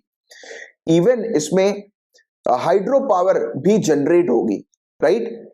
103 मेगावाट की हाइड्रो पावर और 27 मेगावाट की सोलार पावर भी जनरेट होगी इस प्रोजेक्ट के माध्यम से। तो बहुत इंपॉर्टेंट प्रोजेक्ट है ये। इरिगेशन पे हेल्प करेगा, सिंचाई पे ये हेल्प करेगा, पीने की पानी की जो समस्या है उसको रिजॉल्व करने के ऊपर, और ये हेल्प करेगा पावर जनरेशन के ऊपर, इलेक्ट्रिसिटी जनरेशन के ऊपर रिन्यूएबल सोर्सेस के थ्रू, यानी कि हाइड्रो पावर और सोलार पावर के माध्यम से। और ये जो प्रोजेक्ट है उत्तर प्रदेश और मध्य प्रदेश में एक एरिया है बुंदेलखंड का एरिया, इसको मैप में आपको जरूर देखना है बुंदेलखंड के एरिया को कि कहां पर है ये लोकेटेड। ये आपका टास्क है, अभी के अभी मैप में देखिए आप मैप की तरफ। तो मैंने आपको ऑलरेडी बताया कि जब भी आप पढ़े कोई भी टॉपिक न्यूज में है किसी पर्टिकुलर लोकेशन से रिलेटेड, तुरंत उसकी तरफ आपको देखना है। तो बुंदेलखंड के एरिया की तरफ जो है आप देखिए, लोकेट करिए। तो मध्य प्रदेश और उत्तर प्रदेश इनके बीच में एक एरिया है बुंदेलखंड का एरिया, जहां पर पानी की समस्या है। तो उस समस्या को पूरा करेगा केन बेतवा प्रोजेक्ट, ठीक है। तो ये चीज आपको थोड़ी सी ध्यान में रखनी है, राइट, गेटिंग इट। और कुछ प्रॉब्लम्स भी हैं, कुछ चैलेंजेस भी हैं, कुछ चिंताएं भी हैं इस प्रोजेक्ट से एसोसिएटेड। जैसे कि जब ये प्रोजेक्ट शुरू होगा तो बताया जा रहा है पन्ना टाइगर रिजर्व, कोई मुझे बता सकता है पन्ना टाइगर रिजर्व कहां पर है, कौन सी स्टेट में है? तो मध्य प्रदेश। तो मध्य प्रदेश का पन्ना टाइगर रिजर्व आधा या उसका कुछ एरिया जो है वो पानी के नीचे चला जाएगा। इसके कारण से वल्चर्स, जो चिड़िया हम लोग को देखने को मिलती है, और इवन जैकाल्स, जो गिद्ध हम लोग को और गीदड़ हम लोग को देखने को मिलते हैं, उनका जो एरिया जहां पर वो निवास करते हैं, उनका जो हैबिटेट है, जो घर है, वो पानी के नीचे चला जाएगा। तो उनको बड़ा नुकसान होगा स्पीसीज को। और बताया जा रहा है कि बहुत साल से हमें देखने को मिल रहा था कि काफी सारे प्रोटेस्ट जो है वो कर रहे थे काफी सारे एनवायरमेंटलिस्ट, तो उसके बाद अभी इसको जो है वो क्लियर किया गया है वाइल्ड लाइफ रेगुलेटर के द्वारा। एनवायरमेंटलिस्ट के प्रोटेस्ट के बाद, यानी कि national board for wild life ने इसको बहुत सालों के प्रोटेस्ट के बाद क्लियर किया है।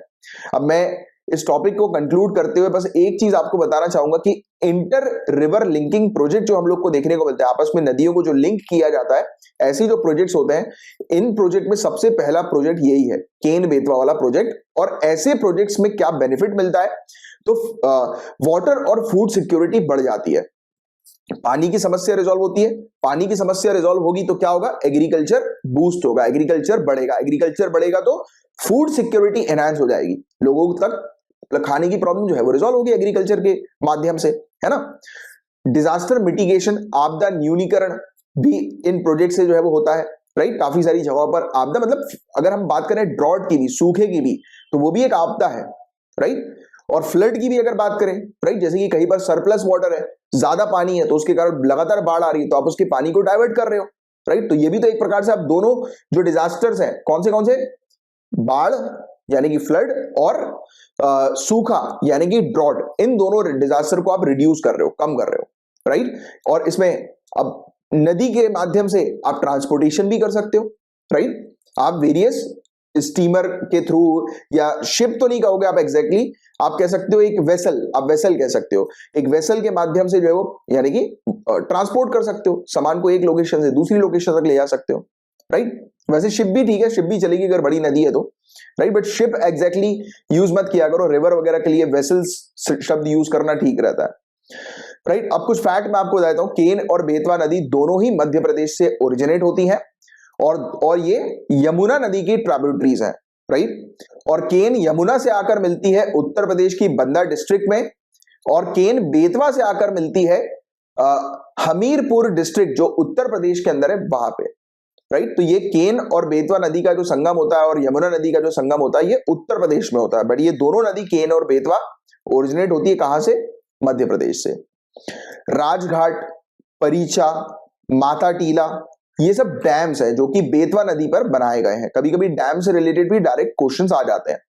और केन नदी जो है वो पन्ना टाइगर रिजर्व से होते हुए गुजरती है। तो ये था गाइस पूरा ओवरऑल टॉपिक। मैं उम्मीद करता हूं बहुत अच्छे से ये टॉपिक आपको समझ में आ गया होगा। Guys, Ken Betwa river interlinking project से रिलेटेड एक नई स्टडी जो है वो सामने आई है।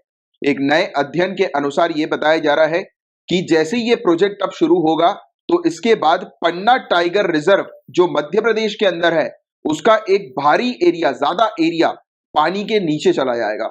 अब जैसे ही पन्ना टाइगर रिजर्व का ज्यादा एरिया पानी के नीचे जाएगा तो इसके रिजल्ट के तौर पर हमें देखने को मिलेगा कि टाइगर की जो संख्या है वो कम होगी पन्ना टाइगर रिजर्व के अंदर। टाइगर्स को बहुत ज्यादा नुकसान होने वाला है। चिंता वाली बात यह है कि इस प्रोजेक्ट के तहत 58.03 स्क्वायर किलोमीटर का एरिया जो होगा वो पानी के नीचे चला जाएगा। और ये जो एरिया है ये क्रिटिकल टाइगर हैबिटेट की अगर हम लोग बात करें, यानी कि ऐसा एरिया जहां पर टाइगर्स के मूवमेंट हम लोग को देखने को मिलते हैं, जिस एरिया पर टाइगर रहते हैं एग्जैक्टली उस एरिया का आप कह सकते हैं कि 10.07% एरिया पानी के नीचे जाकर नष्ट हो जाएगा। यानी कि आप कह सकते हैं कि टाइगर का घर जो है उसके घर का 10% हिस्सा जो है वो पानी के नीचे जाने वाला है Ken Betwa river interlinking project के तहत।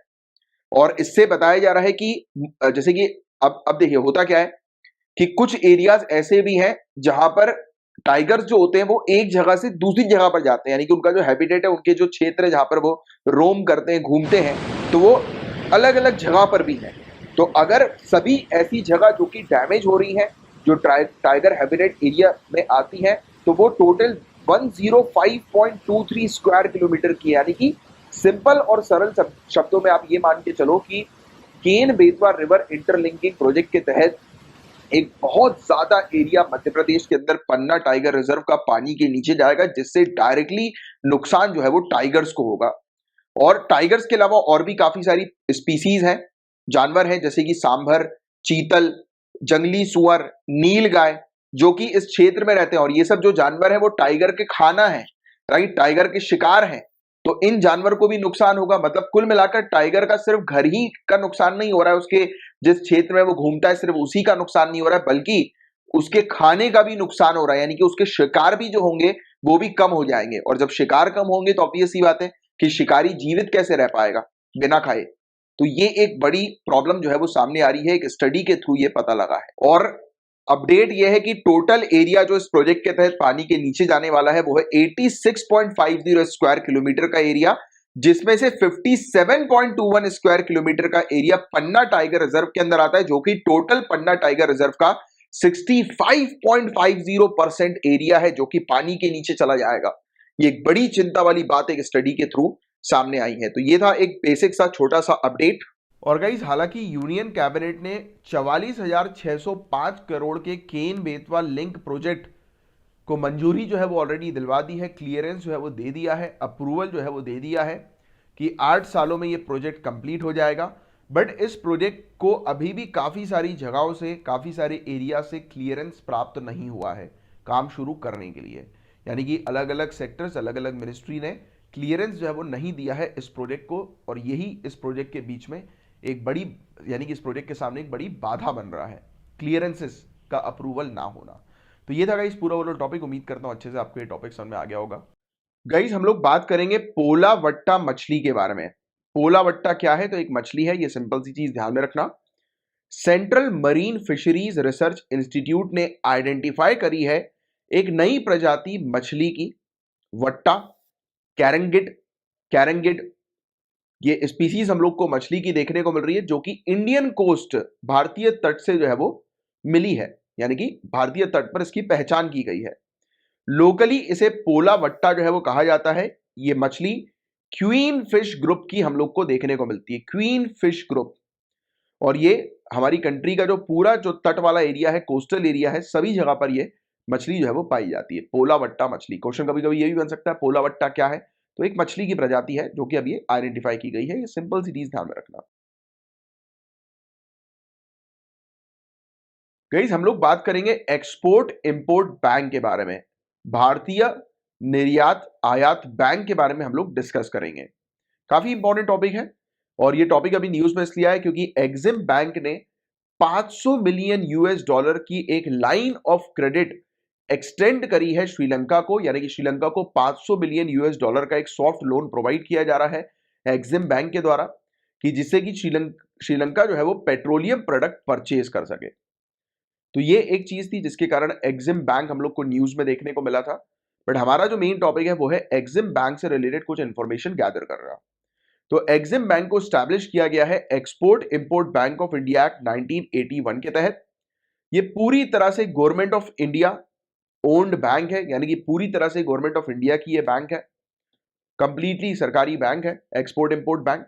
एक्सपोर्ट इंपोर्ट बैंक जो है वो लाइन ऑफ क्रेडिट यानी कि सॉफ्ट लोन जो है वो ऑफर करती है फॉरेन कंट्रीज को, और फॉरेन कंट्रीज की बेसिकली फाइनेंशियल इंस्टीट्यूशन को, यानी कि उनके बैंक को, उनके रीजनल डेवलपमेंट बैंक को, सॉवरेन गवर्नमेंट्स को, यानी कि वहां की कंट्री की सरकारों को, और ओवरसीज कंपनीज तक को एक्सपोर्ट इंपोर्ट बैंक जो है वो लोन ऑफर करती है। यानी कि फॉरेन के लिए लोन ऑफर करने का इसका काम होता है।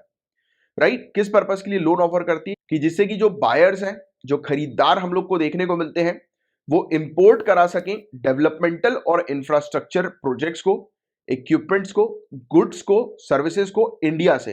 राइट? एक सॉफ्ट क्रेडिट पर, यानी कि एक सस्ते लोन पर। तो कुल मिलाकर एक चीज ये समझ में आ रही है कि एग्जिम बैंक जो लोन ऑफर करती है वो किस टाइप का लोन ऑफर करती है, कि हम आपको पैसा तो दे रहे हैं, बट ये पैसा जो है वो आप एक सॉफ्ट लोन के तौर पर हम आपको दे रहे हैं, इस पर थोड़ा बहुत इंटरेस्ट होता है, बट ये पैसा जो है उसका इस्तेमाल आप किस पर्पस के लिए जो है वो करोगे?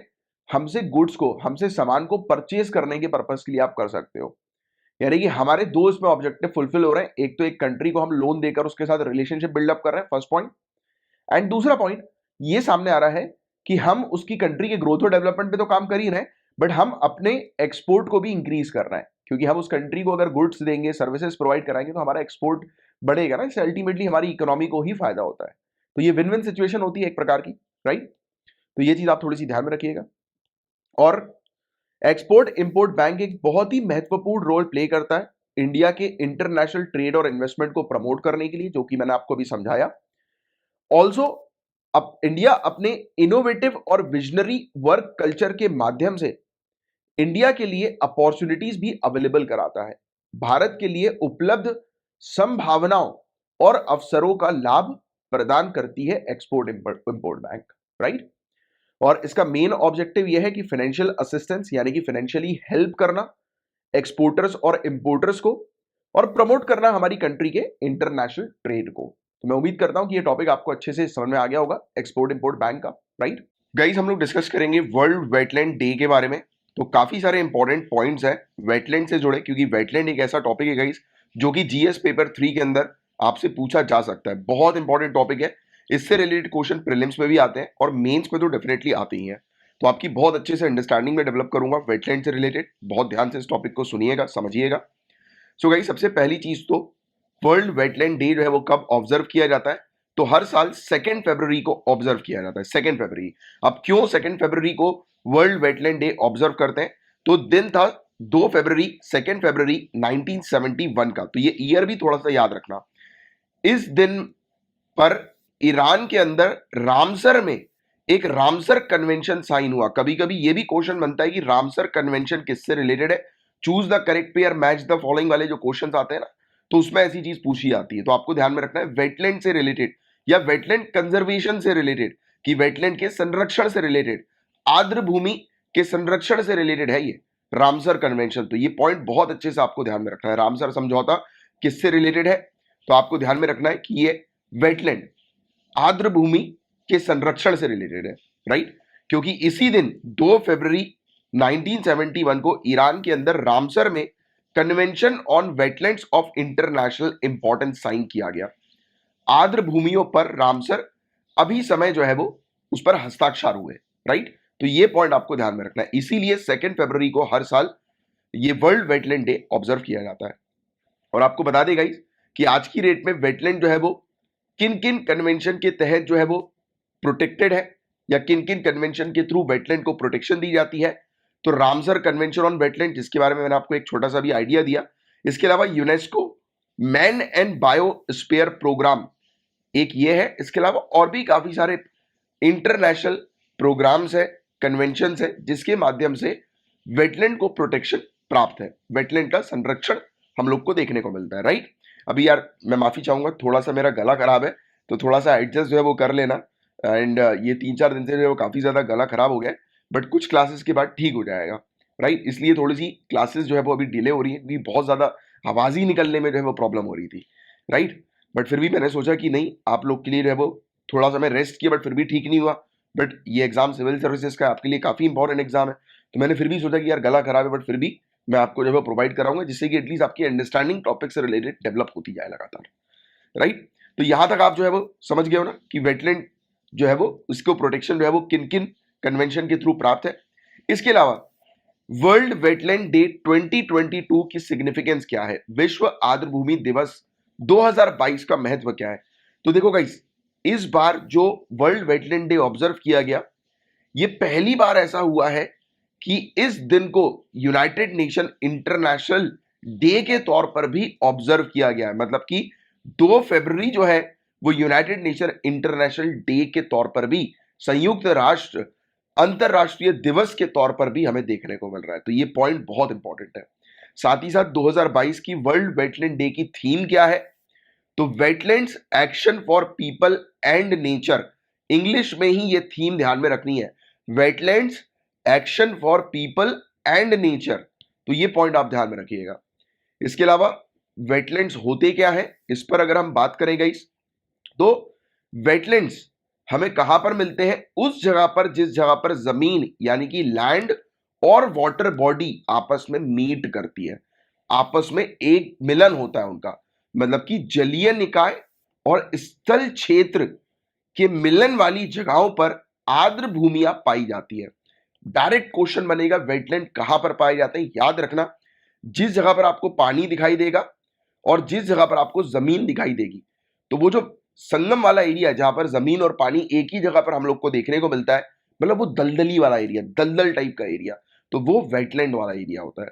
और गाइस, वेटलैंड्स के अंदर क्या क्या चीजें शामिल हैं? तो मैंग्रोव्स और मार्शेस, राइट, पीटलैंड्स, रिवर्स यानी कि जो हम लोग नदियां देखते हैं, लेक्स देखते हैं, झील देखते हैं और दूसरी वाटर बॉडी देखते हैं, तो उसमें भी वेटलैंड हम लोग को नजर आता है, क्योंकि जमीन वाला एरिया और पानी वाला एरिया का मिलन एक जगह पर, यानी कि आप कॉर्नर पर जाएंगे तो आपको थोड़ा सा वो दलदली चिकना वाला एरिया जो है वो झील के नजदीक में आपको दिखाई देगा, तो वही वेटलैंड्स होती है।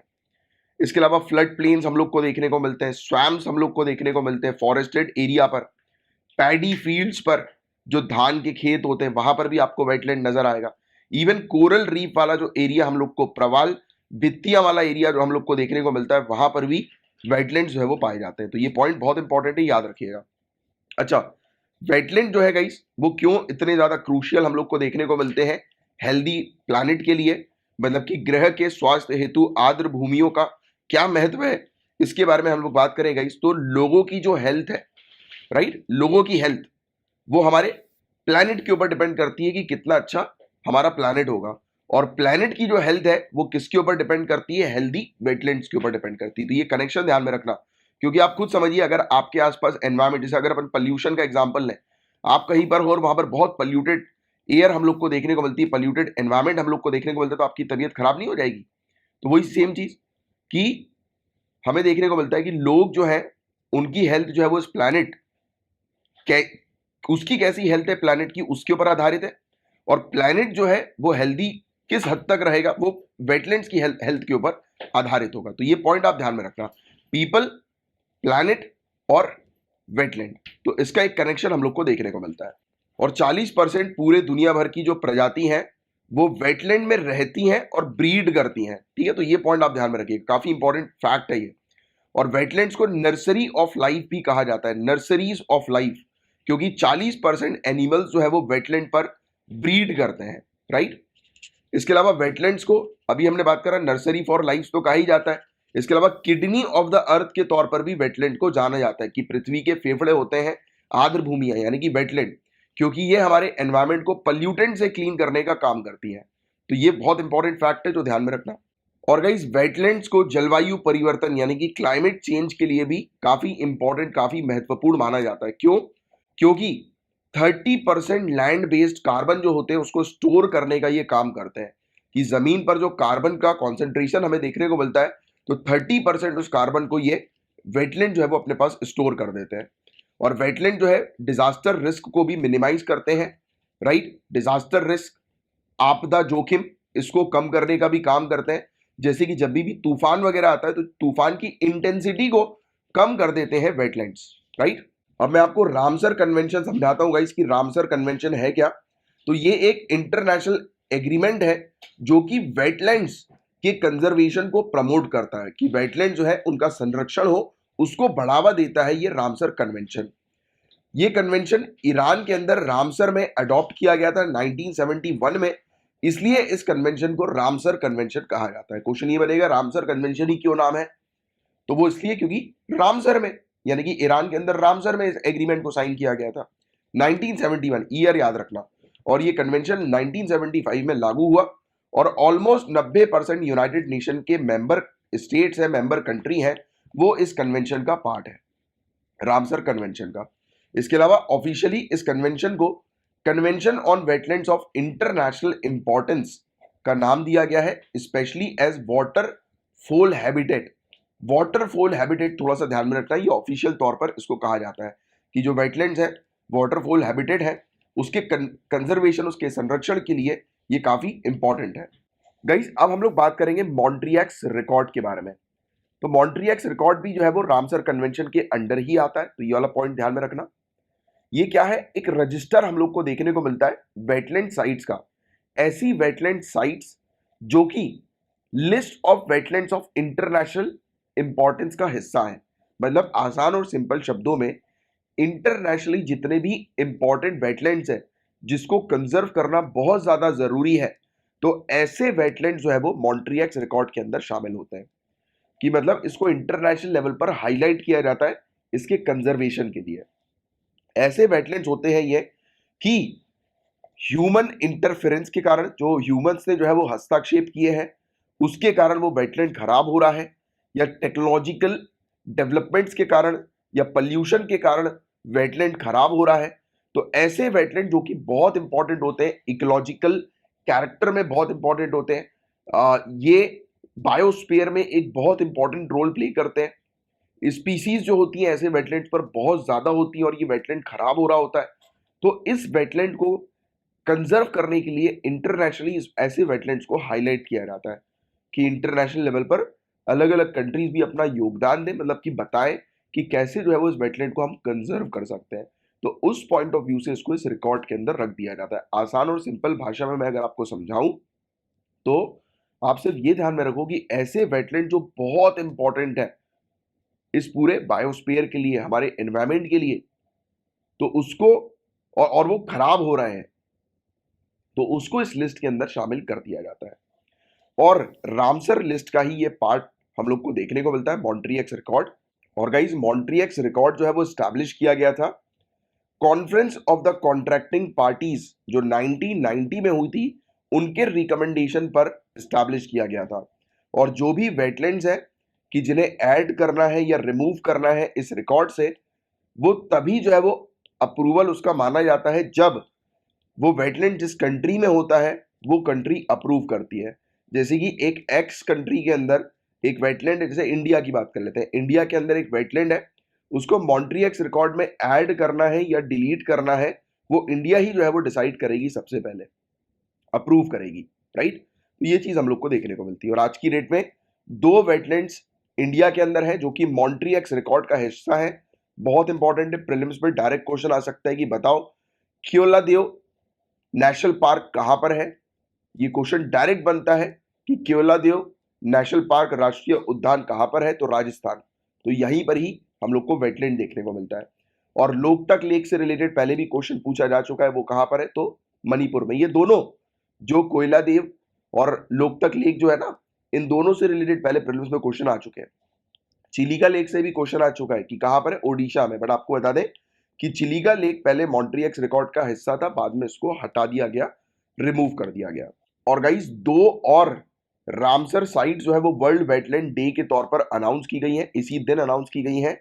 ये 2 साइट जो है वो नई कौन सी है, तो गुजरात के अंदर है Khijadiya wild life sanctuary. Question direct prelims में बनेगा, 99% चांसेस है कि ये वाला क्वेश्चन बने कि बताइए कि खिजड़िया वाइल्ड लाइफ सेंचुरी कहां पर है, तो गुजरात याद रखना। और बखीरा वाइल्ड लाइफ सेंचुरी कहां पर है, तो उत्तर प्रदेश ध्यान में रखना। डायरेक्ट क्वेश्चन गाइस आपसे बनेगा। तो ये 2 नई साइट्स हैं जिनको रामसर साइट जो है वो अनाउंस किया गया है वर्ल्ड वेटलैंड्स डे के दिन।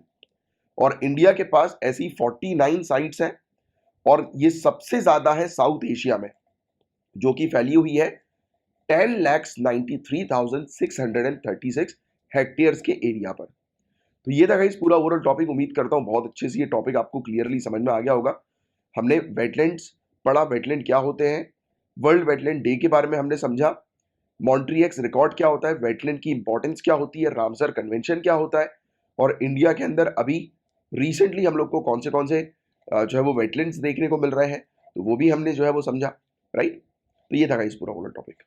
गाइस हम लोग डिस्कस करेंगे कोल गैसिफिकेशन और लिक्विफैक्शन के बारे में। तो GS paper 3 point of view से काफी इंपॉर्टेंट टॉपिक है, बहुत ध्यान से इस टॉपिक को समझिएगा। तो गाइस कार्बन डाइऑक्साइड एमिशन को रिड्यूस करने के लिए और क्रूड ऑयल पर, कच्चे तेल पर जो हमारी डिपेंडेंसी है उसको कंट्रोल करने के लिए केंद्र सरकार ने कहा है कि 4 कोल गैसिफिकेशन प्लांट जो है वो सेटअप किए जाएंगे पायलट बेसिस पर। मतलब सिंपल शब्दों में मैं अगर आपको समझाऊं तो हम लोग बाहर से फ्यूल जो है वो उसको इंपोर्ट करते हैं, राइट। तो हमारा बहुत पैसा जो है वो लगता है, हमें बहुत पैसा लगाना पड़ता है। प्लस ये फ्यूल के कारण आज की डेट में कार्बन डाइऑक्साइड की समस्या भी काफी ज्यादा जो है वो बढ़ती जा रही है। तो इसके 2 ऑब्जेक्टिव है, एक तो इंपोर्ट जो हम करा रहे हैं उस पर हमारी डिपेंडेंसी को हमें कंट्रोल करना है, दूसरा कार्बन डाइऑक्साइड के एमिशन को रिड्यूस करना है। इन 2 चीजों के लिए सरकार ने जो है वो ये कहा है कि हम 4 कोल गैसिफिकेशन प्लांट जो है वो सेटअप करेंगे पायलट बेसिस पर, कि हम आने वाले समय में अगर ऐसे प्रोजेक्ट को सेटअप करेंगे तो कैसे हम टेक्निकल और फाइनेंशियल सिचुएशंस को हैंडल कर पाएंगे ऐसे प्रोजेक्ट्स के लिए। क्योंकि अभी स्टार्टिंग में 4 प्रोजेक्ट से हम समझ पाएंगे कि कितना खर्चा बैठेगा, क्या क्या टेक्नोलॉजी का इस्तेमाल किया जाना है जिससे कि हम लार्ज स्केल पर उसको बढ़ा पाए, राइट। तो 4 ऐसे कोल गैसिफिकेशन प्लांट्स को सेटअप करने के लिए सरकार ने जो है वो अनाउंसमेंट करी है। तो इसको लेकर ये टॉपिक हम लोग को कोल गैसिफिकेशन का न्यूज में देखने को मिला है। और गाइस, इंडिया ने कहा है, कमिटमेंट करी है कि कोयले के कंजम्पशन को इंडिया कम करेगी, क्योंकि आप जानते हैं गाइस कि कोयले से भी कार्बन डाइऑक्साइड का एमिशन बहुत ज्यादा निकलता है, पॉल्यूटेंट्स एनवायरनमेंट में बहुत ज्यादा निकलते हैं, काफी सारी हार्मफुल गैसेस हम लोग को देखने को मिलती है कि एनवायरनमेंट में रिलीज होती है कोयले को जलाने से। तो हमने कमिटमेंट किया है कि हम कोयले के कंजम्पशन को कम करेंगे, जो कि एक प्राइमरी पॉल्यूटेंट है जिसका इस्तेमाल पावर प्लांट में किया जाता है। और हमने कहा है कि हम आज की रेट में जितने कोयले का इस्तेमाल कर रहे हैं उसको आधा कर देंगे, आधे से जो है वो रिड्यूस कर देंगे 2030 तक, और ओवरऑल कार्बन फुटप्रिंट को उसके रिड्यूस कर देंगे, मतलब कि जिससे कि कार्बन डाइऑक्साइड का एमिशन जो है वो कोयले के कंजम्पशन के कारण ना हो। तो इस पर हम लोग कंट्रोल करेंगे, और इस चीज के लिए कोल गैसिफिकेशन जो है वो एक ग्रीनर ऑल्टरनेटिव है, एक हरित विकल्प है कोल गैसिफिकेशन, जिसके माध्यम से हम लोग फॉसिल फ्यूल को, यानी कि हम कोयले को जब भट्टियों में जलाते हैं तो उससे जो है वो कार्बन डाइऑक्साइड का एमिशन बहुत ज्यादा होता है। तो कोल गैसिफिकेशन उसके कंपैरिजन में एक बहुत अच्छा ऑल्टरनेटिव है, ग्रीनर ऑल्टरनेटिव, एक हरित विकल्प है, राइट। तो ये पॉइंट बहुत अच्छे से ध्यान में रखिएगा। तो गाइस, कोल गैसिफिकेशन, कोयला गैसीकरण है क्या? तो ये एक ऐसी प्रोसेस होती है जिसमें सिन गैस, यानी कि सिंथेटिक गैस जो है वो प्रोड्यूस होती है। सिंथेटिक गैस एक ऐसा मिक्सचर है जिसमें carbon monoxide, carbon dioxide, hydrogen, natural gas, water vapour का ये मिक्सचर हमें देखने को मिलता है। और गाइस, गैसिफिकेशन के दौरान कोयला जो है वो ऑक्सीजन और भाप के साथ जलाया जाता है हाई प्रेशर में, और इस रिएक्शन में ऑक्सीजन और वाटर मॉलिक्यूल जो होते हैं वो कोयले को ऑक्साइड कर देते हैं, कोयले का ऑक्सीकरण करते हैं और सिन गैस को प्रोड्यूस करते हैं। मतलब सिंपल शब्दों में, कोयले को आप जो है वो हाई प्रेशर में बर्न करते हो ऑक्सीजन और स्टीम के कांटेक्ट में, और उसी समय सिंथेटिक गैस जो है वो प्रोड्यूस होती है। तो गैसिफिकेशन के क्या बेनिफिट्स हैं? तो गैस को ट्रांसपोर्ट करना सस्ता होता है एज कंपेयर टू कोयले को ट्रांसपोर्ट करना। लोकल पोल्यूशन की प्रॉब्लम में ये मदद करने में भी गैसिफिकेशन काफी हेल्प करता है। इसकी एफिशिएंसी काफी ज्यादा होती है। इसको आप इफेक्टिवली 2 बार यूज कर सकते हो।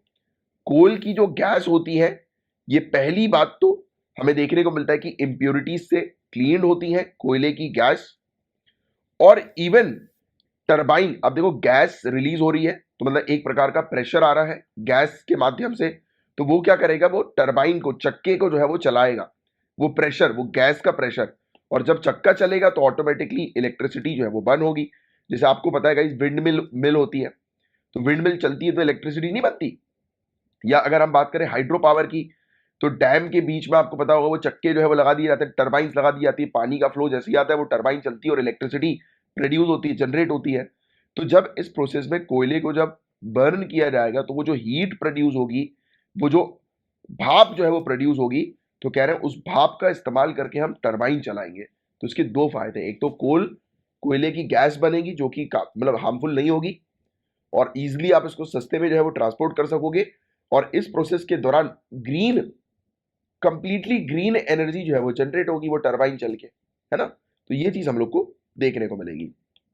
और इससे जुड़े कुछ चिंताएं हैं, कुछ चैलेंजेस हैं। तो कोल गैसिफिकेशन जो है ये one of the more water intensive form है एनर्जी प्रोडक्शन का, क्योंकि इसमें पानी का इस्तेमाल बहुत ज्यादा होगा, और चिंता वाली बात यह है कि इसमें पानी जो है वो पूरी तरह से कंटामिनेट होगा, बुरी तरह से जमीन जो है वो धसेगी, और इवन पानी को जो है वो सेफली डिस्पोज करना, ट्रीट करने के बाद, ये भी एक बड़ा चैलेंज है कि जो भी प्लांट्स हैं वो कोल गैसिफिकेशन में इन्वॉल्व होंगे तो उनको हमें चेक करना पड़ेगा कि जो भी वो पानी का इस्तेमाल कर रहे हैं उसको पहले ट्रीट करें और उसके बाद ही रिलीज करें। तो ये चीजें, ये आप थोड़ी सी कोल गैसिफिकेशन के बारे में ध्यान में रखिएगा। इसके अलावा कोल लिक्विफैक्शन क्या होता है? तो कोयले को अभी हमने गैस के फॉर्म में यूज करने की बात करी, तो लिक्विफैक्शन मतलब कि कोयले को आप लिक्विड फॉर्म में जो है वो यूज करोगे। तो कोल टू लिक्विड टेक्नोलॉजी है, ये CTL टेक्नोलॉजी है। ये एक ऑल्टरनेटिव रूट है डीजल और गैसोलीन को प्रोड्यूस करने का। आज की डेट में आप जान ही रहे हो कि ऑयल के प्राइसेस कितने ज्यादा हैं, तो आप जो है वो ऑयल में डीजल वगैरह पेट्रोल वगैरह जो हमें देखने को मिलता है, तो उसके ऑल्टरनेटिव के तौर पर आप कोयले से जो है वो बना सकते हो, ये लिक्विड जो है वो बना सकते हो, उसका इस्तेमाल जो है वो एनर्जी जनरेट करने के लिए किया जा सकता है, राइट। तो ये चीज़ है। और इस प्रोसेस में बताया जाता है कि गैसिफिकेशन, कोयले का गैसिफिकेशन भी इन्वॉल्व होता है, जिसके बारे में मैंने आपको ऑलरेडी बता ही दिया कि जिससे कि सिंथेटिक गैस जो है वो प्रोड्यूस होती है। कार्बन मोनोऑक्साइड और हाइड्रोजन का मिक्स हम लोग को देखने को मिलता है, नेचुरल गैस का भी मिक्स हमें देखने को मिलता है, अभी मैंने आपको पढ़ाया कोल गैसिफिकेशन के बारे में। तो ये लिक्विफैक्शन की प्रोसेस में कोल गैसिफिकेशन तो इन्वॉल्व होता ही है, और सिंथेटिक गैस जो बनती है इसको फिर लिक्विफाइड किया जाता है। अभी हम कोल गैसिफिकेशन में डायरेक्टली उस सिन गैस को यूज कर रहे थे, बट यहां पर जो सिन गैस है उसको लिक्विफाई पहले करना है, मतलब अब गैस के फॉर्म को हमको लिक्विड में जो है वो ट्रांसफर करना है, या फिर उसको लिक्विड में कन्वर्ट करना है। किसके प्रेजेंस में? कोबाल्ट या फिर आयरन बेस्ड कैटलिस्ट के प्रेजेंस में। और ये सेम प्रोसेस हाई प्रेशर और हाई टेम्परेचर के दौरान हमें देखने को मिलती है, जो कि कोल गैसिफिकेशन में भी हमें देखने को मिली थी। बट आपको बता देगा इसकी लिक्विफाइड कोल जो होता है वो भारी मात्रा में कार्बन डाइऑक्साइड को एमिट करता है। आप एक कोयले को डायरेक्ट जला दो तो वो जितनी मात्रा में कार्बन डाइऑक्साइड रिलीज करेगा उससे दुगनी मात्रा में कार्बन डाइऑक्साइड जो है वो रिलीज करेगा लिक्विफाइड कोल। तो लिक्विफाइड कोल जो है वो बिल्कुल भी बेस्ट ऑल्टरनेटिव नहीं है as compare to coal gasification, right, क्योंकि ये भारी मात्रा में ना ही सिर्फ कार्बन डाइऑक्साइड को एमिट करता है बल्कि सल्फर डाइऑक्साइड को भी एमिट करता है। बट इसके भी कुछ बेनिफिट है लिक्विफैक्शन के, जैसे कि आप प्लांट में ही, मतलब यानी कि coal to liquid plant CTL plant के अंदर ही आप बहुत सस्ते रेट में कार्बन डाइऑक्साइड को कैप्चर कर सकते हो, राइट। और जो कोल फायर्ड पावर स्टेशन है, जो नॉर्मली हमें देखने को मिलता है कि कोयला जलता है और उससे हम इलेक्ट्रिसिटी जनरेट करते हैं, तो वहां पर ऐसी कोई टेक्नोलॉजी अवेलेबल नहीं है जिसके माध्यम से आप जो है वो कार्बन को वहीं के वहीं जो है वो कैप्चर कर लो। बट लिक्विफैक्शन में क्या होता है, आप कार्बन को कैप्चर कर सकते हो, क्योंकि जब आप गैस से लिक्विफाइड पर जाओगे, यानी कि कोयले से आप लिक्विफिकेशन की प्रोसेस पे जाओगे, उसके बीच में आपको कोल गैसिफिकेशन करना पड़ेगा। तो उस गैसिफिकेशन के दौरान आप को ये चीज कर सकते हो, मतलब कार्बन डाइऑक्साइड का कैप्चर कर सकते हो, राइट। और जो कैप्चर्ड कार्बन डाइऑक्साइड जो होगी उसे आप ट्रांसपोर्ट कर सकते हो और अंडरग्राउंड स्टोरेज रिजर्वायर में आप उसे इंजेक्ट कर सकते हो। और अंडरग्राउंड स्टोरेज रिजर्वायर एक ऐसी प्रोसीजर होती है जिसे हम लोग carbon capture and storage CCS बोलते हैं, या फिर जियो सिक्वेस्ट्रेशन कहते हैं। तो ये भी चीज ध्यान में रखना, जियो सिक्वेस्ट्रेशन क्या है, तो ये एक ऐसी प्रोसेस है जिसमें हम लोग जमीन के नीचे जो है वो कार्बन को स्टोर कर देते हैं, राइट। तो ये चीज है। तो ये पॉइंट थे गाइस कुछ लिक्विफैक्शन और गैसिफिकेशन से रिलेटेड। मैं उम्मीद करता हूं बहुत अच्छे से ये टॉपिक आपको समझ में आ गया होगा। गाइस काफी ज्यादा इंपॉर्टेंट टॉपिक के बारे में अब बात करेंगे, बहुत ध्यान से सुनना। नेशनल हाइड्रोजन एनर्जी मिशन की बात करेंगे। गवर्नमेंट ऑफ इंडिया का ये मिशन हम लोग को देखने को मिलता है, नेशनल हाइड्रोजन एनर्जी मिशन। और आपको बता दें गाइस कि पूरे दुनिया भर में काफी सारी कंट्रीज आज की डेट में हाइड्रोजन को बनाने के ऊपर काम कर रही हैं, फोकस कर रही हैं, क्योंकि हाइड्रोजन टॉप क्लीन फ्यूल के तौर पर हमें देखने को मिलता है। ये अपनी हाई एनर्जी डेंसिटी और वर्सैलिटी के लिए जाना जाता है, अपनी उच्च ऊर्जा क्षमता और बहु उपयोगिता के कारण ये जाना जाता है। और काफी सारी कंट्री जो है वो इसको बनाने के ऊपर काम कर रही हैं, राइट। और क्योंकि आप लोग एक चीज भी आप सभी लोग जानते हैं कि पूरे दुनिया भर में जो कन्वेंशनल फॉसिल फ्यूल्स है उसका जो भंडार है, उसका रिजर्व जो है वो कम होता जा रहा है, राइट। कन्वेंशनल फॉसिल फ्यूल का रिजर्व कम हो रहा है, क्यों? क्योंकि आप सभी लोग जानते हैं कि उसको बनने में काफी सालों लगते हैं, और जिस प्रकार से हम लोग उपयोग कर रहे हैं, और इवन अगर आपने NCERT को ध्यान से पढ़ा होगा तो उसमें भी बकायदा मेंशन है कि आज की रेट में जिस दर से, जिस रेट से हम लोग कन्वेंशनल फॉसिल फ्यूल्स का उपयोग कर रहे हैं पूरे दुनिया भर में, अगर हम लोग पेट्रोलियम की बात करें, राइट, यानी कि ऑयल, क्रूड ऑयल की बात करें, तो पूरे दुनिया भर में मात्र 40 साल से भी कम पीरियड में क्रूड ऑयल जो है वो खत्म हो जाएगा। मतलब कि कहा जा रहा है कि 40 साल से भी कम पीरियड बचा है क्रूड ऑयल का, ये पूरी तरह से समाप्त होने वाला है। तो ऑब्वियस ही बात है कि पूरे दुनिया भर को पावर के लिए, एनर्जी को जनरेट करने के लिए ऑल्टरनेटिव सोर्स तो ढूंढना है ही है। तो ये एक वजह है कि ऑल्टरनेटिव सोर्सेज जो है वो एनर्जी को जनरेट करने के लिए ढूंढे जा रहे हैं। उनमें से एक हाइड्रोजन जो है वो काफी अच्छा बताया जा रहा है, राइट। और दूसरी एक सबसे बड़ी बात है कि ये जो कन्वेंशनल फॉसिल फ्यूल्स जो होते हैं, जैसे कि अगर बात करो आप कोयले की या फिर पेट्रोल की बात करो, ऑयल वगैरह की बात करो, तो जब इनको जलाया जाता है तो क्या रिलीज होता है? कार्बन डाइऑक्साइड का एमिशन इसमें हम लोग को देखने को मिलता है, CO2 का एमिशन इसमें हमें देखने को मिलता है, राइट, जिससे कि ग्लोबल वार्मिंग हो रही है। टेम्परेचर लेवल इंक्रीज हो रहा है, जिससे कि क्लाइमेट चेंज की स्थिति, क्लाइमेट चेंज का इशू हम लोग को देखने को मिल रहा है कि नहीं। तो इसीलिए क्लीन फॉसिल फ्यूल के ऊपर जो है वो फोकस किया जा रहा है पूरे दुनिया भर में कंट्रीज के द्वारा, राइट। और उनमें से एक और काफी अच्छा जो माना जा रहा है वो है हाइड्रोजन। तो ये चीज आप लोग को पता होनी चाहिए, और इसी पर ही अपन थोड़ी सी बात करेंगे कि हमारी सरकार जो है वो नेशनल हाइड्रोजन एनर्जी मिशन पर काम कर रही है, और हाइड्रोजन को लेकर सरकार ने पहले भी किस प्रकार के काम किए हैं, या नेशनल हाइड्रोजन एनर्जी मिशन से जुड़े हुए पास्ट में सरकार के क्या काम है, तो उस पर भी थोड़ी सी पहले बात करते हैं। तो देखिए, इस संबंध में किए जा रहे जो प्रयास हम लोग को देखने को मिल रहे हैं, सबसे पहली चीज तो आपको बता दूं कि फाइनेंस मिनिस्टर ने यूनियन बजट 2020-2021 में फॉर्मली अनाउंस किया था नेशनल हाइड्रोजन मिशन के बारे में, फॉर्मल अनाउंसमेंट दिया था। और ministry of new and renewable energy ने भी डिस्क्लोज किया है एक रेगुलेशन नेशनल हाइड्रोजन मिशन का। तो ये चीज जो है वो यहां पर बताई जा रही है। और इंडिया के अंदर क्या क्या चुनौतियां हम लोग को इस मिशन से रिलेटेड, चैलेंजेस हम लोग को क्या क्या देखने को मिल रहे हैं इस मिशन से रिलेटेड, तो सबसे बड़ी जो चुनौती है गाइज वो पैसों की है। काफी महंगा पड़ रहा है ये हाइड्रोजन को बनाना। हमें कैसे महंगा पड़ रहा है तो उस पर भी बात करें गाइस। तो देखो, ग्रीन और ब्लू हाइड्रोजन जो है उसको निकालना महंगा पड़ रहा है, एक्सट्रैक्ट करना उसको महंगा पड़ रहा है। इवन बताया जा रहा है कि जो टेक्नोलॉजी उपयोग की जा रही है हाइड्रोजन को बनाने के लिए या उसका उपयोग करने के लिए, जैसे कि carbon capture and storage, hydrogen fuel cell technology, तो ये भी काफी ज्यादा एक्सपेंसिव है, महंगी पड़ रही है, क्योंकि ये अपने इनिशियल स्टेज पर है, नेसेंट स्टेज पर है, तो काफी महंगी पड़ रही है। और इवन जब हम लोग प्लांट बनाकर तैयार भी कर देंगे इसका, तो उसके बाद उस प्लांट को मेंटेन करना भी काफी महंगा है। जैसे कि उसमें जो फ्यूल सेल्स वगैरह जो होते हैं ना, तो उसको मेंटेन करना काफी महंगा है, जो कि हम लोग को साउथ कोरिया के अंदर देखने को मिल रहा है। मेंटेनेंस कॉस्ट इसका काफी हाई होता जा रहा है, राइट। और कमर्शियल उपयोग करना भी हाइड्रोजन का एज अ फ्यूल के तौर पर इंडस्ट्रीज के अंदर, तो उसके लिए बहुत ज्यादा इन्वेस्टमेंट की आवश्यकता है। रिसर्च एंड डेवलपमेंट के लिए, ऐसी टेक्नोलॉजीज को बनाने के लिए बहुत इन्वेस्टमेंट करना है, राइट। इसके इंफ्रास्ट्रक्चर जो होता है इसके प्रोडक्शन को लेकर, यानी कि इसको बनाने के लिए इंफ्रास्ट्रक्चर जो बनाना है, इसको स्टोर करने के लिए कुछ चीजें बनानी है, तो इसके ट्रांसपोर्टेशन की व्यवस्था करनी है, राइट। और जो हाइड्रोजन की जो डिमांड जो क्रिएट होती जा रही है, तो उसको मैनेज करना है। तो ये पूरी चीजों में लगेगा पैसा, और पैसा ज्यादा होने के कारण ये एक इंपॉर्टेंट चैलेंज, एक चुनौती भारत के लिए बहुत ज्यादा देखने को मिल रही है इस मिशन के अंदर, या इस मिशन को इंप्लीमेंट करने के लिए। काफी एक्सपेंसिव है ये पर्टिकुलर हाइड्रोजन की टेक्नोलॉजी वगैरह, राइट। तो उस पर भी ध्यान देते हुए चलना है कि कॉस्ट इफेक्टिव तरीके से हम लोग ऐसी टेक्नोलॉजी तैयार कर लें या ऐसी टेक्नोलॉजी इनोवेट कर लें जिससे कि हाइड्रोजन का उपयोग करना, प्रोड्यूस करना, उसको स्टोर करना, ये पूरी चीज हम लोग को थोड़ी सी सस्ती पड़े, क्योंकि काफी महंगी है ये। तो ये एक बहुत ही जो मेजर चैलेंज आज की डेट में इंडिया के ऊपर हम लोग को देखने को मिल रहा है। तो थोड़ी सी बात करेंगे हाइड्रोजन फ्यूल के बारे में भी। तो कुछ फैक्चुअल डेटाज हैं जो आप लोग को थोड़ा सा ध्यान में रखना है। सबसे पहली चीज तो ये जो हाइड्रोजन का जो फ्यूल है ये काफी हल्का होता है, और ये पीरियोडिक टेबल के अंदर पहला एलिमेंट हम लोग को देखने को मिलता है। मेरे ख्याल से 7th क्लास की एनसीईआरटी जो है, तो उसमें पीरियोडिक टेबल आपको मिल जाएगा, और मे भी शायद आप लोगों ने पढ़ा भी होगा पीरियोडिक टेबल के बारे में। तो पीरियोडिक टेबल का पहला एलिमेंट क्या है?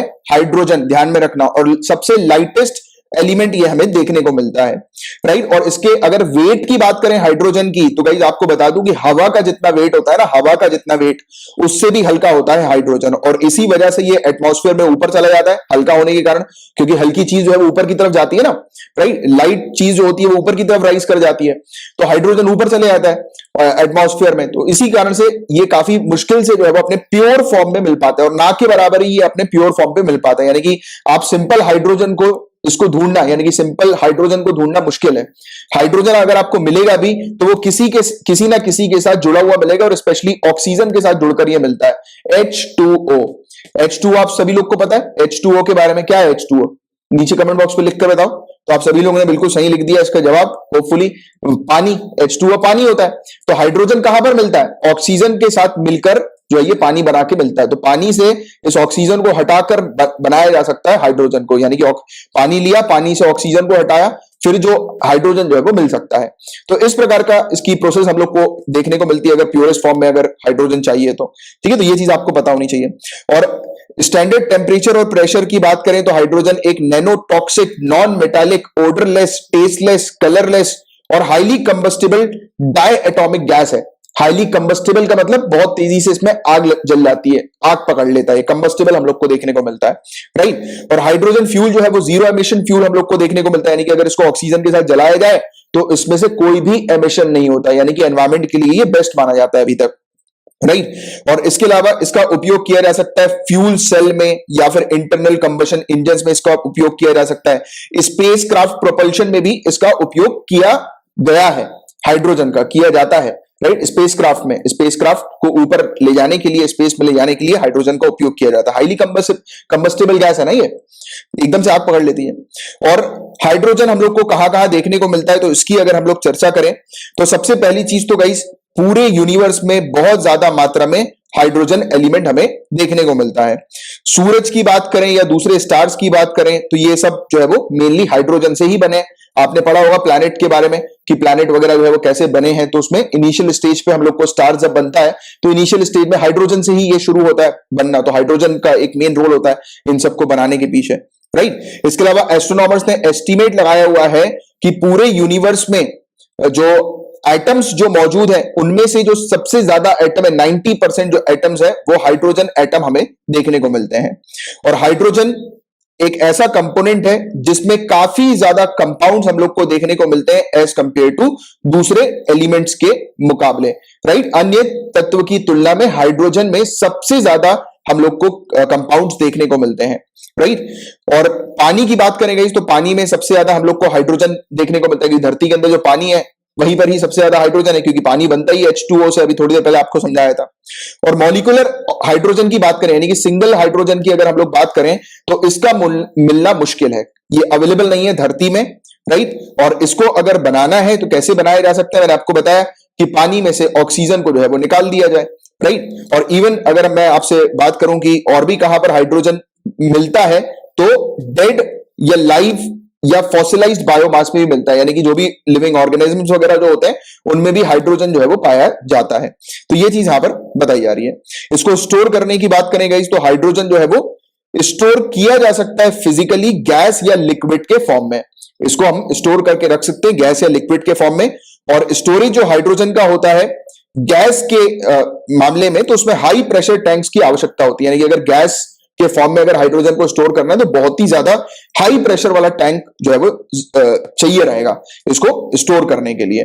और अगर हाइड्रोजन को लिक्विड में स्टोर करना है तो इसके लिए क्रायोजेनिक टेम्परेचर्स की आवश्यकता होती है, क्योंकि इसका जो बॉइलिंग पॉइंट जो होता है हाइड्रोजन का, ये 1 एटमॉस्फेयर प्रेशर में -252.8 डिग्री सेल्सियस का हमें देखने को मिलता है। कितना होता है? -252.8 डिग्री सेल्सियस का हमें देखने को मिलता है।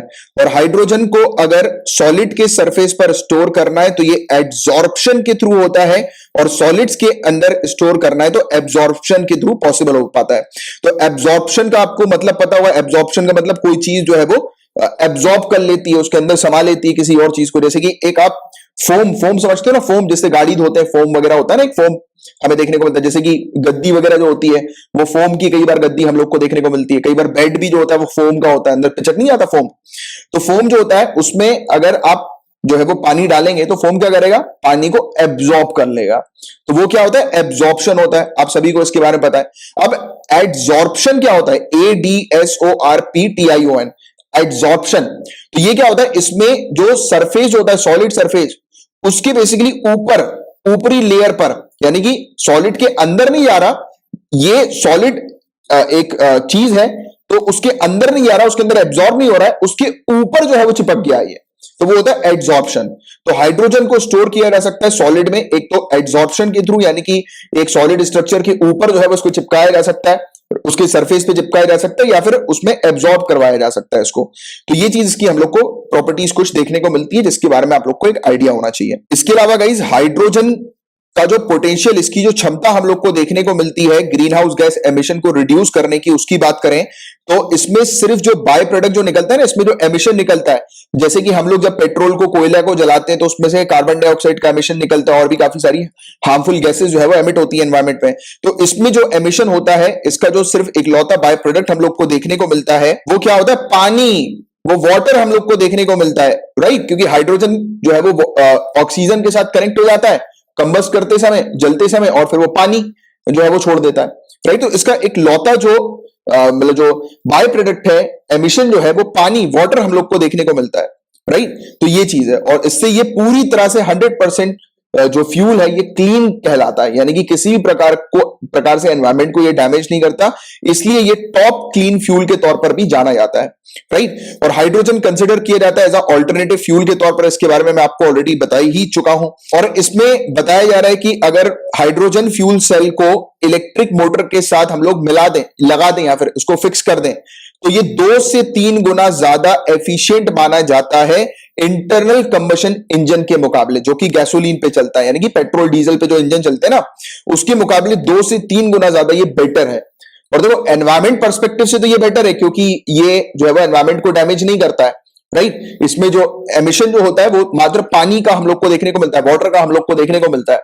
बट दूसरे जैसे कि पेट्रोल जलता है तो उसमें एमिशन जो होता है वो हार्मफुल गैसेस वगैरह होती हैं, जो एनवायरमेंट को भी पल्यूट करती हैं, ह्यूमंस की, एनिमल्स की हेल्थ को भी नुकसान पहुंचाती हैं, राइट। तो एक तो वो एक फैक्टर अलग है। बाकी अगर पावर के फैक्टर की बात करें स्पेशली, राइट, तो आप ये कह सकते हो कि 3 किलोग्राम गैसोलीन को आप एक जगह पे रख लो, यानी कि एक गाड़ी है उसमें 3 किलोग्राम गैसोलीन डालो आप, और गाड़ी जो है मान लेता हूं मैं 5 किलोमीटर चलेगी, और एक गाड़ी के अंदर आप 1 किलोग्राम हाइड्रोजन को डाल दो और सेम ही गाड़ी चलेगी, यानी कि 5 किलोमीटर ही गाड़ी चलेगी। तो कहीं ना कहीं से 1 किलोग्राम जितनी क्षमता हम लोग को हाइड्रोजन की देखने को मिलती है, उतनी 3 किलोग्राम की क्षमता गैसोलीन की होती है, राइट। तो या फिर आप इसका उल्टा कह सकते हो कि गैसोलीन जो है, यानी कि आप 1 किलोग्राम गैसोलीन डालो, उसमें जो क्षमता निकल के आएगी, उसमें जो यानी कि उसकी कैपेसिटी जितनी होगी उतनी सेम, यानी कि 1 किलोग्राम हाइड्रोजन की 3 गुना ज्यादा कैपेसिटी आपको देखने को मिलेगी। तो कुल मिलाकर मोटे मोटे तौर पर हाइड्रोजन ज्यादा अच्छा है, राइट। और इसके अलावा इसका उपयोग जो है वो इंटरनल कंबशन इंजन में भी जो है वो उपयोग में लिया जाता है, यानी कि इनिशियल लेवल पर इंजन को स्टार्ट करने के पर्पस के लिए भी हाइड्रोजन का उपयोग किया जाता है। तो ये पूरी चीजें हैं गाइस, जिसके बारे में आप लोग को जानकारी होनी चाहिए। काफी डिटेल में इस पूरी चीज को अपन ने समझा, जाना। गाइस इसी के साथ एक और छोटी सी अपडेट मैं आपको प्रोवाइड कराना चाहता हूं। तो गेल, क्या मुझे आप बता सकते हो गेल का फुल फॉर्म क्या है? Gas Authority of India Limited, GAIL. तो गेल ने अभी एक नए प्रोजेक्ट को शुरू किया है, जिस प्रोजेक्ट के माध्यम से गेल नेचुरल गैस सिस्टम में हाइड्रोजन को मिक्स कर रहा है। जो नेचुरल गैस सिस्टम होता है, जो नेचुरल गैस की जो पाइपलाइन होती है, राइट, जो एक्सटेंड की जा रही है हमारी स्टेट्स में, अलग अलग जगह पर हम लोग को देखने को मिल रही है। कुकिंग फ्यूल के तौर पर नेचुरल गैस का इस्तेमाल किया जा रहा है, जैसे सीएनजी की गाड़ियां वगैरह हम लोग को देखने को मिल रही हैं, राइट, कंप्रेस्ड नेचुरल गैस जिसको हम लोग बोलते हैं, सीएनजी को। तो अभी गेल ने एक प्रोजेक्ट शुरू किया है, जिससे ये क्या करेगा, हाइड्रोजन को ये जो नेचुरल गैस है उसके साथ मिक्स करेगा इस प्रोजेक्ट के माध्यम से। तो ये पॉइंट पहला आप याद रखना। क्वेश्चन ये बनेगा कि हाइड्रोजन को नेचुरल गैस में मिक्स जो है वो किसके द्वारा किया जा रहा है? तो वो गेल के द्वारा किया जा रहा है। ये बहुत बेहतरीन प्रोजेक्ट है, जो कि काफी ज्यादा हेल्प करेगा सिटी गैस डिस्ट्रीब्यूशन नेटवर्क को और सस्ता और अच्छा बनाने में, यानी कि पॉल्यूशन फ्री बनाने में। सो ये प्रोजेक्ट जो है वो अभी शुरू हुआ है इंदौर मध्य प्रदेश में, तो ये पॉइंट ध्यान में रखना। गेल ने स्टार्ट कर दिया है ग्रे हाइड्रोजन को इंजेक्ट करना, और ये ग्रे हाइड्रोजन कुछ समय बाद ग्रीन हाइड्रोजन में रिप्लेस हो जाएगा। अब ये ग्रे हाइड्रोजन और ग्रीन हाइड्रोजन में क्या डिफरेंस है? तो ग्रे हाइड्रोजन जो बनता है, क्योंकि इसकी प्रोडक्शन पर डिफरेंस होता है, ग्रे हाइड्रोजन जो बन रहा है वो totally 100% renewable source of energy से जनरेट नहीं हो रहा है, बट ग्रीन हाइड्रोजन जो है वो टोटली 100% रिन्यूएबल एनर्जी से जनरेट होता है। बस ये इतना सा डिफरेंस है। तो ग्रीन हाइड्रोजन को एक्चुअली बनाना काफी कॉस्टली पड़ता है आज के समय पर, क्योंकि टेक्नोलॉजी की अवेलेबिलिटी नहीं है, राइट। तो वो वाली बात है। बट अभी ग्रे हाइड्रोजन का ये उपयोग कर रहे हैं, कुछ समय बाद ये ग्रीन हाइड्रोजन का उपयोग करना शुरू कर देंगे। हाइड्रोजन को जो नेचुरल गैस के साथ ब्लेंड किया जा रहा है, मिक्स किया जा रहा है, तो ये जो हाइड्रोजन मिक्सचर वाली जो नेचुरल गैस होगी, इसको सप्लाई किया जाएगा अवंतिका गैस लिमिटेड के पास। और अवंतिका गैस लिमिटेड जो है वो एक गेल का जॉइंट वेंचर है एचपीसीएल के साथ। ये क्या करते हैं, ये कंप्रेस नेचुरल गैस की रिटेलिंग करते हैं ऑटोमोबाइल्स के लिए, या पाइप नेचुरल गैस जो हम लोग को देखने को मिलती है इंदौर के अंदर, जो घरों घरों तक जो है वो भेजी जाती है। तो इसके सप्लाई का काम जो है वो अवंतिका गैस लिमिटेड के द्वारा किया जाता है, ठीक है। तो ये चीज हमें देखने को मिल रही है। मतलब कुल मिलाकर इंदौर के अंदर ये एक ऐसी मतलब प्रोसेस पर जो है वो काम कर रहे हैं, एक ऐसी टेक्नोलॉजी पर काम कर रहे हैं जिसमें ये मिक्स करेंगे नेचुरल गैस को हाइड्रोजन के साथ, और जो हाइड्रोजन मिक्सचर वाली जो नेचुरल गैस जो बनेगी वो गाड़ियों में इस्तेमाल की जाएंगी, वो कुकिंग के पर्पस के लिए इस्तेमाल किए जाएंगी हाउस होल्ड्स में, राइट। तो ये पॉइंट आप थोड़ा सा ध्यान में रखना। और गाइस सरकार जो है वो प्लान कर रही है कि 15% ग्रीन हाइड्रोजन को पाइप्ड नेचुरल गैस के साथ मिक्स किया जाएगा, डोमेस्टिक पर्पस के लिए, कमर्शियल पर्पस के लिए और इंडस्ट्रियल पर्पस के लिए, राइट। और ये हाइड्रोजन को जो नेचुरल गैस के साथ मिक्स किया जाएगा उसकी क्या इंपॉर्टेंस है, उसका क्या महत्व है, तो ये भी जान लो। पॉइंट नंबर 1, काफी इजी है मिक्स करना, काफी सेफ भी है ये। साथ ही साथ HCNG जो है, hydrogen enriched compressed natural gas जो है, उसमें 70% की गिरावट आएगी कार्बन मोनोऑक्साइड एमिशन में एज कंपेयर टू CNG से। मतलब कि कंप्रेस नेचुरल गैस के कंपैरिजन में HCNG यानी कि hydrogen enriched compress natural gas के अंदर कार्बन मोनोऑक्साइड का एमिशन जो है वो 70% तक कम होगा। तो दूसरा इंपॉर्टेंट पॉइंट। साथ ही साथ HCNG का पावर आउटपुट जो है वो काफी ज्यादा अच्छा है एज कंपेयर टू CNG। साथ ही साथ ये कार्बन इंटेंसिटी मीथेन की भी जो है वो रिड्यूस करने में सक्षम है, राइट। तो ये चीज आपको थोड़ी सी ध्यान में रखनी है। और आप जानते हैं गाइस कि जीरो एमिशन हाइड्रोजन जो है वो पूरे दुनिया भर में जीरो एमिशन हाइड्रोजन की ऐसा हाइड्रोजन तैयार करो जो कि टोटली 100% ग्रीन हो, मतलब ग्रीन हाइड्रोजन या जीरो एमिशन हाइड्रोजन। तो विश्व में ये नई नई चर्चा का विषय बना हुआ है और इंडिया ने कमिट किया है नेट जीरो कार्बन एमिशन को 2070 तक हम अचीव करेंगे। तो ये वाली बात भी आप जानते ही हैं। इंडिया का कमिटमेंट COP26 में हम लोग को देखने को मिला था, कॉन्फ्रेंस ऑफ पार्टी 26। कहां पर हुई थी कॉन्फ्रेंस ऑफ पार्टी 26? कोई मुझे बता सकता है नीचे कमेंट बॉक्स में लिखकर। और गाइज आज की डेट में इवन सरकार भी जो है वो नेचुरल गैस प्रोडक्शन पर मेन फोकस जो है वो कर रही है, क्योंकि आप जानते हैं गाइज कि फ्यूल के प्राइसेस काफी हाई और इतना ज्यादा पॉल्यूटेंट्स एनवायरमेंट में कन्वेंशनल फ्यूल के कारण जो है वो होता है। तो इसीलिए सरकार ने टारगेट किया है कि 2030 तक प्राइमरी एनर्जी बास्केट का 15% जो है वो नेचुरल गैस का शेयर होगा। आज की डेट में नेचुरल गैस का जो शेयर है वो 6.2% है मात्र। इसे 2030 तक 15% जो है वो करना है, राइट। तो ये था गाइस पूरा ओवरऑल टॉपिक। मैं उम्मीद करता हूं कि बहुत अच्छे से हर चीज आपको समझ में आ गई होगी, राइट। इसकी नेशनल हाइड्रोजन मिशन की इंपॉर्टेंस के बारे में आपको आइडिया लग गया होगा, हाइड्रोजन के बारे में आपको बहुत सारे फैक्ट्स जो है वो पता लगे होंगे, राइट। तो ये चीज है। तो ये था गाइस पूरा ओवरऑल टॉपिक।